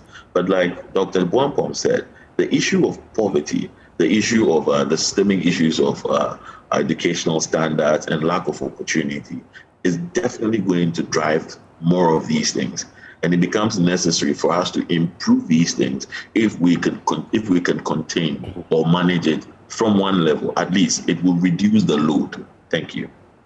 Well, thank you very much, Mr. Asafo, and also for that, you know, generous gesture, because sometimes even accessing, assessing when it comes to psychological assistance becomes a problem. So granting access to her or offering this is a big deal. We'll let Diana know. Dr. Boampong, now, we know that for years there's been a moratorium. In fact, at the time when Diana traveled, she shouldn't have been able to do so. There are certain, elements that have been put in place to forestall this kind of travel to some regions of the world, owing to what has happened in the past. But we still see them happening. What do we do? Is it a lapse in our regulations? What is it? How do we deal with the situation? That's a very good question. And as I said earlier on, we have some structural problem here. So if we would recall, in 2017, the government, banned, a migration to the Gulf countries. And, as a matter of fact, she shouldn't have traveled. But the thing with migration is that when it comes, it's an expectation in our society. And it's also driven by many factors. So there is always going to be the tendency for people to move. But then how they move is the question. And when there are no formal or, better ways in which, people are able to move through legal options, they take advantage of, illegal means, and they often become very much vulnerable to traffickers. So I think that is something that, government, as a matter of fact, needs to pay immediate attention to in terms of, removing the ban and making sure that there are legal options for people to move. So just to clarify, Dr. Boampong, so you want the ban to be removed, basically. But in removing it, what do we replace it with? I think that when you look at, institutions like the ILO, there are a lot of labor standards that needs to, be the underlying element of labor agreements. And these are things that I believe that the Ministry of Employment and Labor has expertise on. And also there are a lot of institutions in Ghana. So these stakeholders need to come together, and as a matter of urgency, they need to address this issue. We are talking about 2017 and we are in 2021, and the lives of people still need to move on with the everyday realities that they face. So they are, going to move, and that's something that we need to, pay particular attention to, that these are the everyday lives of people. They are real lives of people that we need to take, attention on and, put away all the politics that comes about with, the mobility of people. It's something that we need to pay attention to, and also make sure that human rights is at the heart of labor agreements, and people are able to move in a very dignified way if they have to embark on migration. Let me just take your thought on that as well, though that may not be your focal area, Mr. Asafo. But if irregular migration is the problem, what do you think we can be doing to, foster regular migration? Well, I mean, if you ask me, I'd say that a lot of this has to do with the kinds of socializations that we have. Currently, I am in a field of what I call, or what we call, indigenous psychology, where we try to say that majority of the knowledge that's been created, about the world is not situated or does not particularly function as it is. It's not as universal as people have made it seem. So we're now looking at concepts for the African purpose and the African people. Now, in this regard, I could say very quickly that sometimes the kinds of depictions of how things look, or the philosophy of the grass is greener on the other side, is partly one of the main reasons why these kinds of things happen. So people are migrating because of a perception, and these perceptions have been created by and large by the people who wanted to serve their purpose. And so I've seen several documentaries of Ghana, and it always looks very terrible. And I've seen documentaries of other countries, and they've shown the beautiful parts of the country. It makes it seem like every part of those countries are awesome, but that's not what it is. There are places there which can be as terrible. In fact, we might do far better off than that. So I think the whole socialization and the education of what is being depicted, especially from the perspective of social media and what people are sharing and the ideologies they have, which of course have migrated far from our ideologies as an African and Ghanaian people, is partly one of the reasons why this has become a significant thing.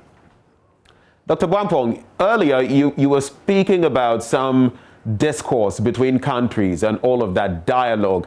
I would like to find out from you, on the back of the sort of experiences we've heard time and again, including Diana's experience, where it appears almost as though the governments of these countries, so to speak, are in cahoots in a way, because you talk about the fact that some of them go for months without getting paid, only to have their employer say they have stolen something, they are thrown into prison, no justicial system really to elaborate on the case, and then they are repatriated or deported to their countries. This has become routine in a lot of these countries where Ghanaians and other Africans, other migrants go to.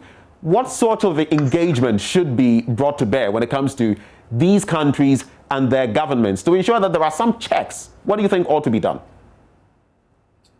So in terms of having to do with this, I think that there is the importance of bilateral labor agreements. And most of the times when we have, these labor agreements, as I said earlier on, there are labor standards that are international labor standards. And I'm sure Ghana, must have signed up onto some of these international labor migration standards. And we need to make sure that they are at the heart of, the labor migration agreements that we agree on with various countries. And even in the case of, Diane's experience, I believe that some of these countries, they have, embassies in Ghana or missions in Ghana. We need to hold them accountable to some of these things that are going on. And the experiences of these young people doesn't need to be tolerated.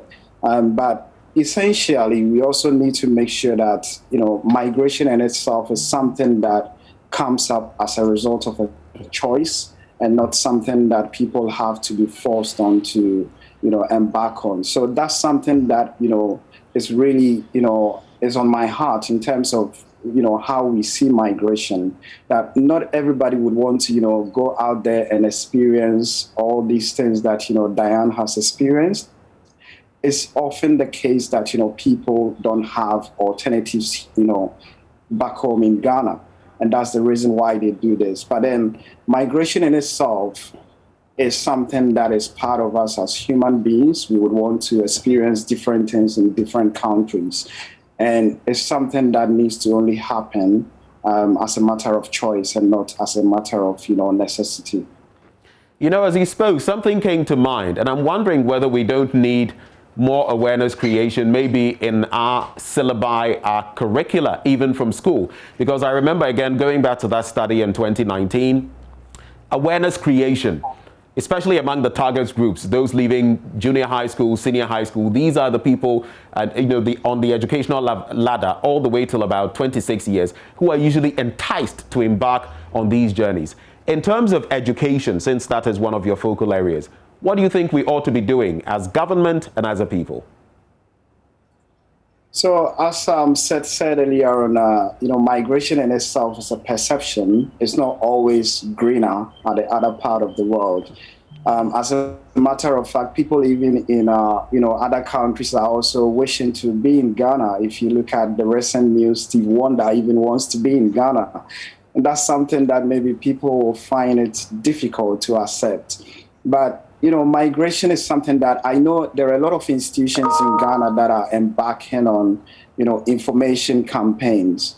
And, it's something that needs to target young people in schools, because often there is that misconception that there's always greener out there. So when you give people the benefit of having, the real life experience, how do people live their everyday lives overseas? Then they are able to make informed choice as to whether they want to move or not. And if they do so, it would be at their own risk. But then in the end, as I always keep on emphasizing, that migration is part of our, it's part of our lives as human beings. Everybody wants to travel. And we need to get to the stage where, we work with other countries to make sure that there are legal options for young people to move to other countries to study or to work in those countries. So education is a very important thing, and we need to be at various levels of education, at primary, secondary, and university level, to make sure that young people are well informed. But any information campaigns in itself also, I would want to emphasize that it shouldn't be about creating the culture of making young people sedentary, agents, that they should always stay at home.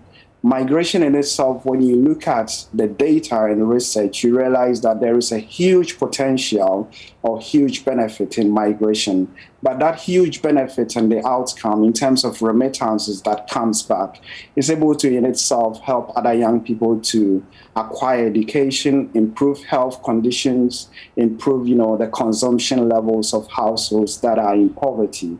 So it's something that we need to make sure that whilst we embark on information campaigns, we don't just, look at young people or target them as people who need to sit at one place. We need to expand their choices, and development only comes about when you expand the choices of people. So that is something that the government needs to pay particular attention to in terms of expanding the choices of people to be able to move. And if they do so, to move legally or through approved means. We'll be wrapping up on this conversation shortly, but just a few more matters to address. There are agencies that are legitimate, that are actually, they have legal access to embark on some of these activities to get people traveling through the right means. There also are illegal channels or illegal agencies. What do we do about them? So we need to, I think those who are, illegal or are not registered, we need to criminalize their activities and, make sure that they are... But Dr. Bwampong, pardon the interruption, their activities are criminal. And in fact, if you look at it, it appears they are, transporting a lot of these people outside the shores of Ghana, Ethiopia, other countries. They are even doing more than the entities that are legally mandated to do this. Yeah, so that's very true. But then, do we really make sure that the law, takes us action on them, if even they are criminal? That's something that if their activities are criminalized and they are brought to bear, even for the media also to get involved in putting out maybe the faces of people who are practicing some of these things, I'm sure that would, be a way of scaring away people, and for young people who are likely to be susceptible to these agents to know these individuals and to stay away from them. So I think it's a whole societal approach that we need to make sure that different stakeholders, the media, the security agents are able to bring these people to bear and make sure that they are not able to do business, as a matter of fact. And right. In that case, also the alternative of those who are doing the proper legal work, their work could be expanded and make sure that they are able to engage with government and work to make sure that young people who want to move are able to do so legally. Right. Because this is the 21st century. I'm sure that a lot of young people aspire to work overseas. They aspire to acquire quality education to be able to improve on their lives. And we need to make sure that the options that are legal are available to them to make use of them. Mr. Asafo, now you have offered very generously some assistance to Diana, but even right here on air, looking at the fact that she's been physically battered, she's been called all sorts of horrendous names. I mean, you heard her. They called them donkey, monkey, goat, and all kinds of things. Looking at the physical and psychological trauma she's been through, Diana is actually watching us right now. What would you say to her in terms of something that can aid her psychological processes, how she feels now? What would be your message? Well, the most important thing for her to recognize is that what happened is not her fault, first of all. Secondly, she was only doing something that was good for her. Unfortunately, this was the challenge that she faced. And the reality of life is that we'll all go into a state like that. The most important thing after you fall, regardless of whatever situation you're in, is your ability to pick up, put the pieces together, and then box on. That's the most important thing. Sometimes it's not something you can do alone. And there are people who are out there to help you. As a society, the most important thing that we all need to know is we have to help one another. Diane, talking about this problem is the first step in recovering from the pain and the trauma you experience. It allows you to come to terms with all that happened. Some people, because it's so traumatic, are unable to even remember, and that's what we call a repression. Now, in such instances, these things linger on in the background and cause them significant challenges psychologically.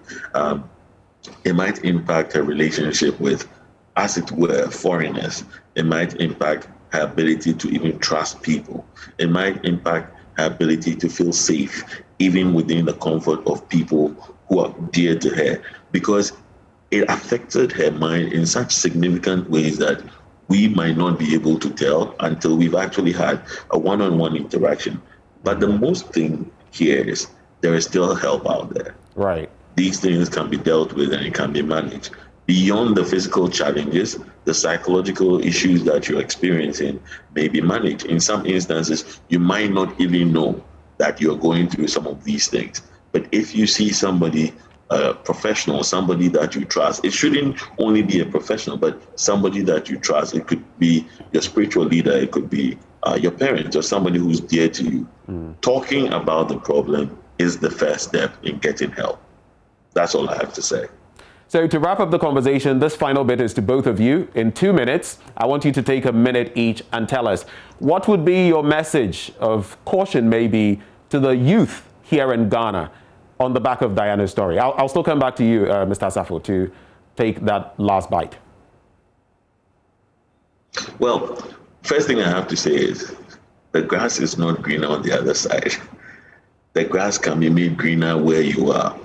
As a psychologist, one concept that we tend to hammer a lot is that you should live in the immediate and not in the mind's eye. It's not bad to picture greener pastures or better life circumstances, but if you're doing it, you must do it with caution. You must have enough information, and you must also look at the risks that are involved in this particular endeavor. Sometimes, for lack of a better word, we are confused or we are cajoled by what we see on television or what we read on social media or what people are posting out there to show of what's going on there. I can tell you this as a fact. We've had several people out there who have amazing social media platforms and statuses, but deep down within them, they have significant challenges that we're dealing with. We can create these things here.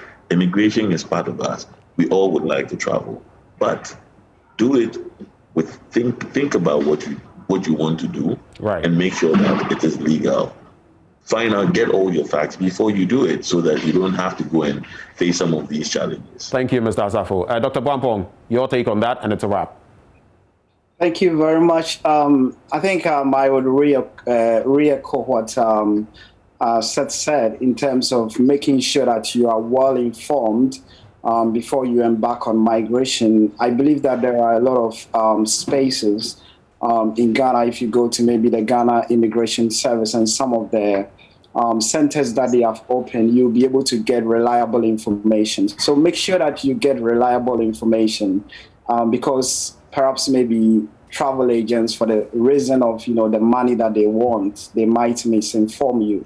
So make sure that you get your information right, and don't also be misinformed by social media, posts. It's not always the reality that migrants post out there. Some of them go through a lot of challenges, but they might not tell you the truth. And you can always make it at home. It's just a gradual, process that you need to come into reality with, that life is not, a race, it's not a marathon in itself, if I should put it that way. Right. So be patient, make sure that, you get your information right. And also the little money you have, you can invest it into something in Ghana, and it might be able to help you to have that better life that you are looking for elsewhere. Thank you. Gentlemen, thank you very much for your time. We're very grateful. Dr. Michael Bwampong is a lecturer in childhood and youth studies and associate professor with the Open University in the United States. Seth Asafo is a clinical psychologist. And on the back of that conversation, we move on to talk about vaccines. 600,000 of those AstraZeneca vaccines hitting the shores of our country. What should we know? What next? That is up next on the AM Show. Do stay.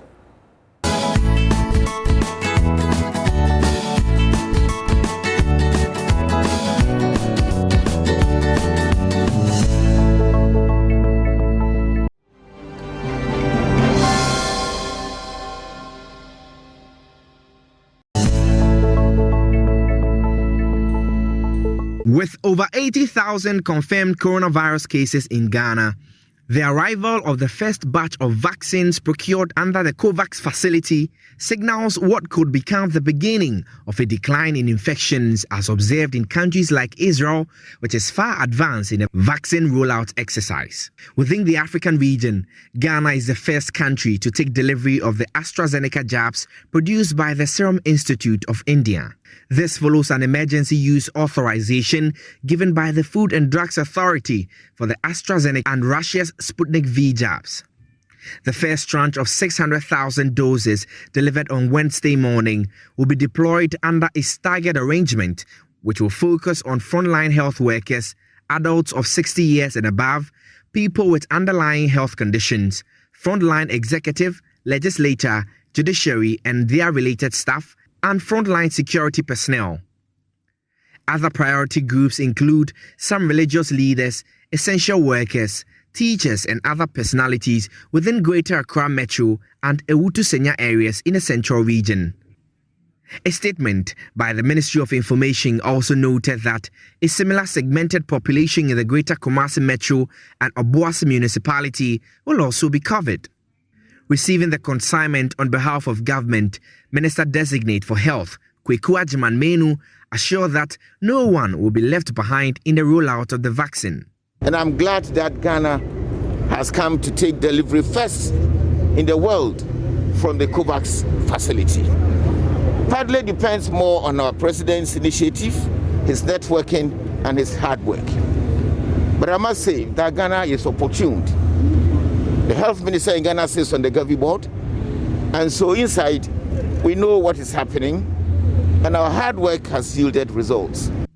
He also stressed that the arrival of the vaccines was an indication of government's commitment to combating the virus. Gavi continues to raise funds across the globe to support the initiative, and I believe no one on earth will be left behind in this vaccination effort. Ghana, we are not lucky to have received the first 600,000 doses with syringes and safety boxes. We're going to apply them the way our plan is. We had to submit and meet requirements even for COVAX. Our vaccine development plan, we have done our deployment plan. All these have been approved by our president to go. And the next few days, we'll begin rolling out our vaccination. The 600,000 doses represent part of the first wave of COVID-19 vaccines headed to several low and middle income countries. For Joy News, Manuel Kranting.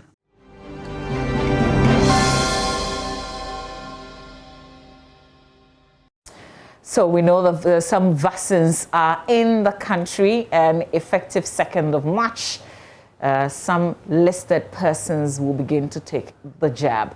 But what must we know about this vaccine? Let's have a conversation on the back of that report filed by Manuel Kranting. Professor Alfred Yorsing is head Community Health with the University of Ghana Medical School. Good morning to you, Prof. Good morning. Great. Also joining us is Dr. Paul Usodro. He's a public health analyst. Dr. Usodro, a very good morning to you as well. Good morning, Amabi, and good morning to our viewers. Okay, great. Let me start with you, Dr. Usodro, because I understand that there's a research that's been carried out, some kind of study on the vaccines. Can you explain? Can you take it again? Research carried out on these particular vaccines or what? Exactly. I understand that your outfit has done some kind of work on this, and I wanted to understand exactly what you've carried out. We are in the process of carrying out a survey. I think we're almost done with everything. Just we need to roll it out. What we basically seek to do is a fact-finding mission to know whether people will take the vaccine or not.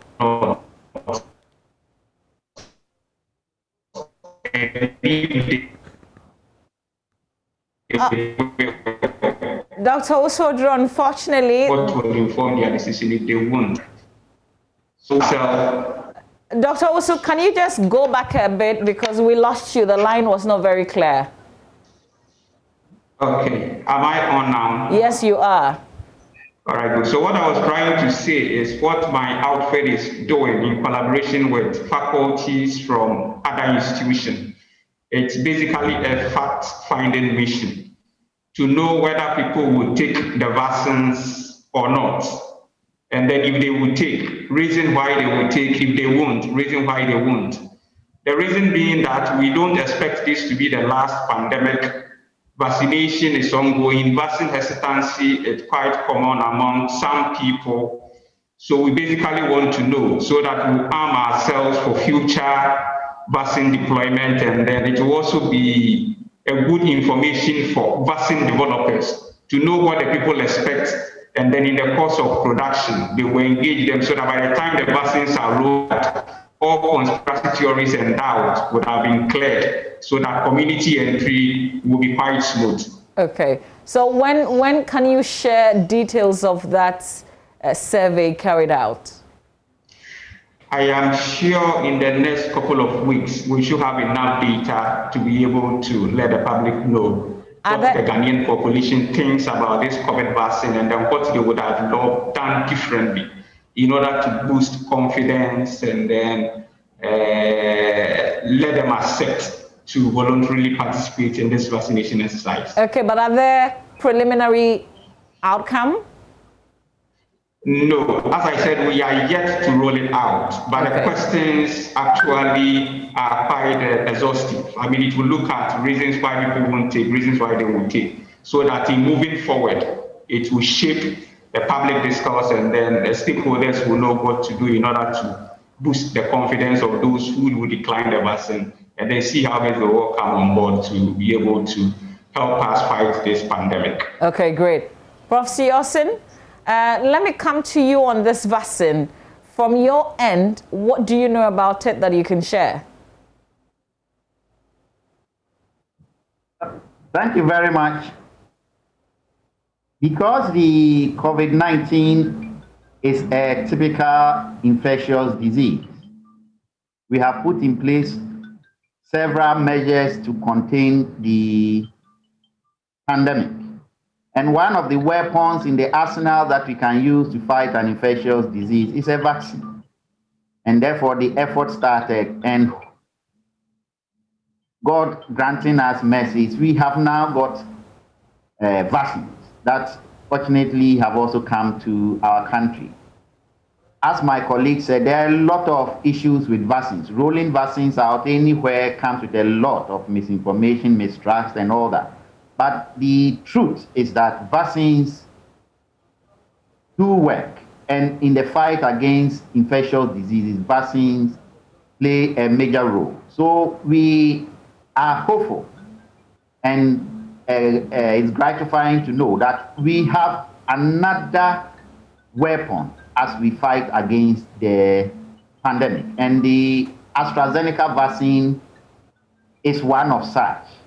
There are a lot of issues that have been raised about the different strains that's coming up and whether the vaccine will be able to deal with all that. For now, we have our scientists in the University of Ghana who a few weeks back did the sequencing and told us the predominant strain that we have in Ghana is the UK variant, which fortunately will be susceptible to the vaccine, or the vaccine will be able to work against. And in terms of public health, population level things, for example, flu vaccines, jabs that are given annually elsewhere, you always look for the dominant strain that is likely to cause the most difficult problems and deal with it.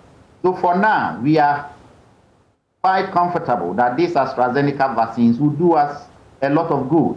And as we move on, we will still continue to put in all the measures, especially as we are doing at our borders, to prevent the importation of other strains that may create problems. But for now, our major strain, as has been described, is the UK strain, and we believe this vaccine, as much as possible, will be able to protect and reduce the onward transmission from person to person. And so with time, the rate of transmission of the infection goes down, coupled with all the measures that we need to take. I must also emphasize that the coming in of the vaccine does not mean we will stop all the things we are doing. Even after taking a vaccine, we will still need to wear the masks, we will still need to keep our distance, we will still need to do the hand washing until such a time that at the general population level, we know we have gotten to a point where transmission is quite low, and then we can relax on some of these things. But this is not the time to relax. We still need to put everything together with the vaccine and still continue the fight. Dr. Paul Owusodro, let me come to you next on this vaccine that we've received in our country. We know there are some categorized groups that will be taking the 600,000. It won't obviously go to all of us, but typically, what happens? Typically, what would we begin to see in the next few days, as we've been told that from 2nd of March, we will see persons who have been tabled taking the jab? Kindly unmute so we can hear you, sir. So as has been announced, from the 2nd of March, we expect persons who are eligible for this vaccination exercise to begin taking their jabs. For the AstraZeneca jab, each person will need 2 shots. So the 600,000 doses basically translate into 300,000 people getting a complete shot of the vaccine. I am not too sure if all the 600,000 is going to be given to individuals, that's 600,000 people from the start, or it will be earmarked for just 300,000 people. I am saying this because when you look at I think the Pfizer one or so, when it was deployed in some part of Europe, the second tranches was a problem. And it is important that we stick to the dosage regimen of the manufacturer. If the manufacturer says 21 days after the first jab, you take the second jab, it's important we stick to that. So a lot of thinking will have to go into this to know how many people will have to start in order not to break the regimen that the manufacturer recommends we do. But as Prof. Yosin said, the arrival of the vaccine doesn't mean we are out of the woods yet. We typically know that for us to at least be ahead of the virus, we need what we call the herd immunity. And technically, you need about 70% of the population to be immune for you to say that as a country, as a population, we have some level of protection, and for that matter, we are ahead of the virus. With vaccine hesitance, and mind you, not all categories of persons have been cleared to take this vaccine. We know that persons under 16 years can't take this.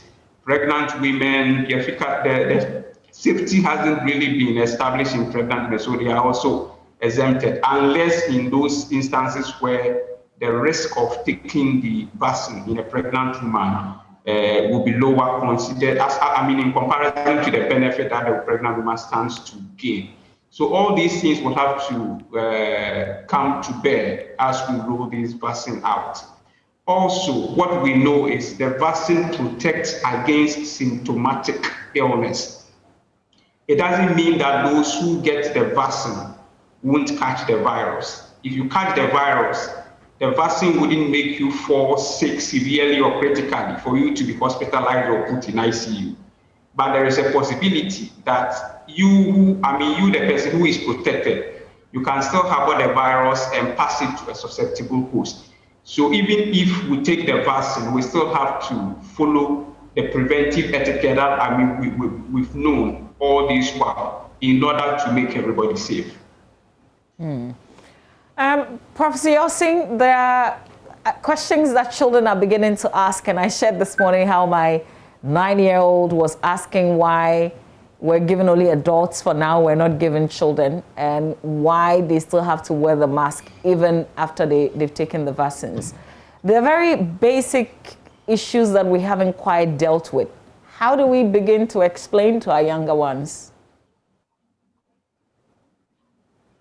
Great. I think the whole educational base of the population on the vaccine has not been top-notch. We need to educate the public well, and as you are saying, some of these things, the school children need to know. So it is important, I agree with you. We need to continue the engagement and educate them. And as my colleague said, once we start vaccinating the adult population, and then we are able to attain a certain herd immunity, it's like creating a barrier. You know, I always say that for the adults, we should behave well in order to protect our children. Therefore, the vaccine is another way of helping us to do that. The trials that were conducted in the manufacturing process of the vaccine did not include children. And therefore, at this stage, we wouldn't want to put any child at risk. And therefore, we need to explain to them that it is for their own safety for now. Once adults are protected, then we know by and large our children too will be protected. As we also said, the vaccine will not prevent transmission of disease from one person to the other, but it will prevent severe illness.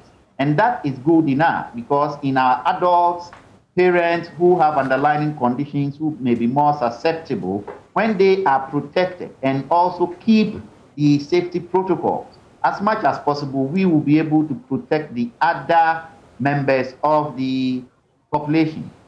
Professor Yosin, let me ask, Professor Yosin, sorry, let me ask before you continue. So the vaccine is not preventing you from contracting the disease? Once you get the vaccine, before you come into contact with the virus, what the body does is even when you get in contact with the virus, the body will be able to fight against the virus. In some limited cases, the virus may still be able to come out as overt disease, but in many cases, it will be subclinical. You might not even recognize that you have the virus, you have the disease, because the body soldiers are strong enough to deal with it. Now we don't have that. So when the virus gets into the body soldiers are not able to fight it. So a lot more people would then progress from infection to become overtly ill or diseased and may become severely ill or critical.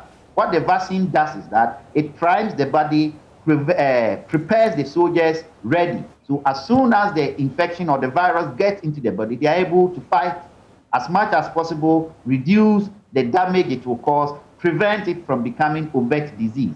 A few may pass through, but as you say, it will help prevent many becoming critically ill, showing a lot of symptoms and being severely ill as well. Okay. So that is what the vaccine is going to do for us. Okay. Let me bring into the conversation Dr. Michael Owusu. He's a virologist with KCCR. Doc, a very good morning to you. Thank you so much for joining us on this conversation. So just some quick questions specifically on the vaccine. Does the COVID vaccine give you COVID?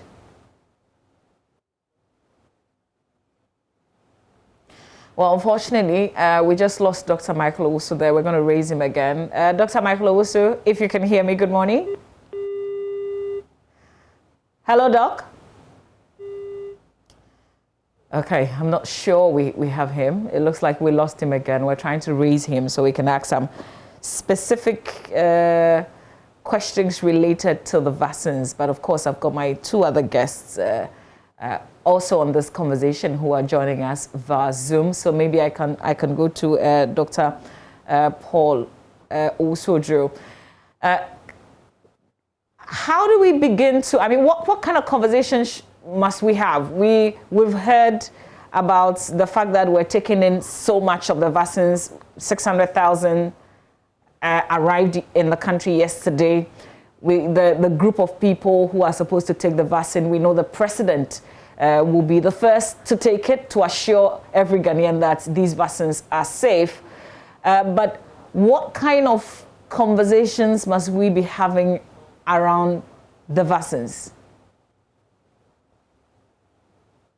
Question. There has been a lot of conspiracy theories surrounding the virus and then the vaccines. Let me backtrack a bit. The question we were trying to get Dr. Michael Owusu to answer. A COVID vaccine will not give you COVID because of the technology that is used in producing the vaccine. The traditional vaccines, I mean, that were being produced those days, uses either a live organism, that is the pathogen that causes the disease, or a weakened form of that pathogen to make the vaccine. So once that vaccine is introduced into you, depending on how your body responds, it may overcome your immune system and then establish an infection. But looking at the technology that is used in producing these specific COVID vaccines, you take just a portion of the coronavirus genetic material, and then you insert it into another virus which is unable to cause disease in man. So that virus which is unable to cause disease in man delivers that genetic material of the coronavirus to the human cell. And because it is alien to the human cell, the immune system will recognize it and then mount an immune response against that. So you are not introducing an entire coronavirus into the body for it to cause an infection in case the body's immune system is unable to mount adequate response against that. So it is unfounded that the COVID vaccine will let you get a coronavirus infection. It is not true. Okay. Now, as I said, because of the conspiracy theories, people are a bit hesitant to take the vaccine. So this is where public health persons, we need to come in and then assure the public of how safe it is and all those things. Okay. For a vaccine or any new treatment that comes out, it has to go what we call, it has to be taken through what we call the clinical trials. Okay. The clinical trials basically.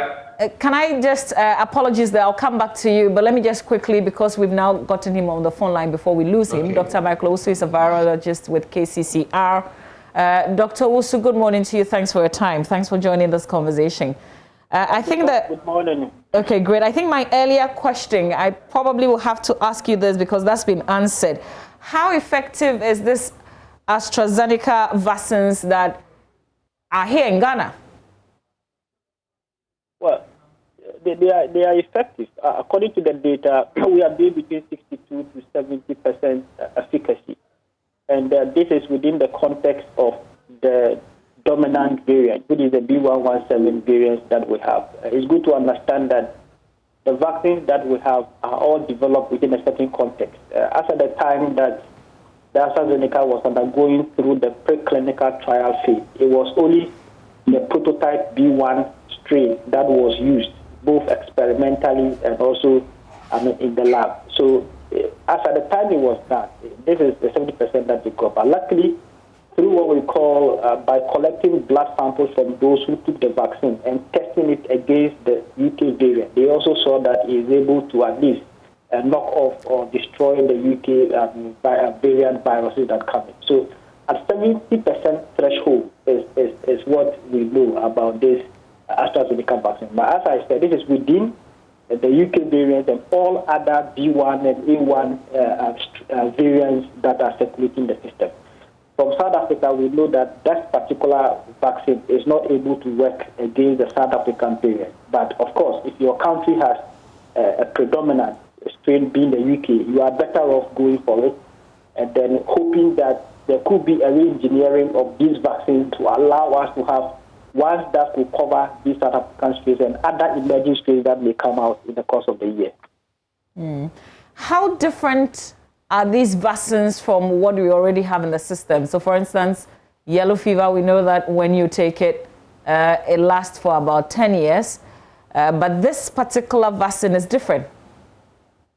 Yes, I heard one of your panelists talking about live attenuated viruses. So yellow fever is a virus itself that has been weakened, then it's injected into you, and your body produces an overwhelming immune response that is able to destroy the virus in case you encounter one or you are exposed or it gets into your body.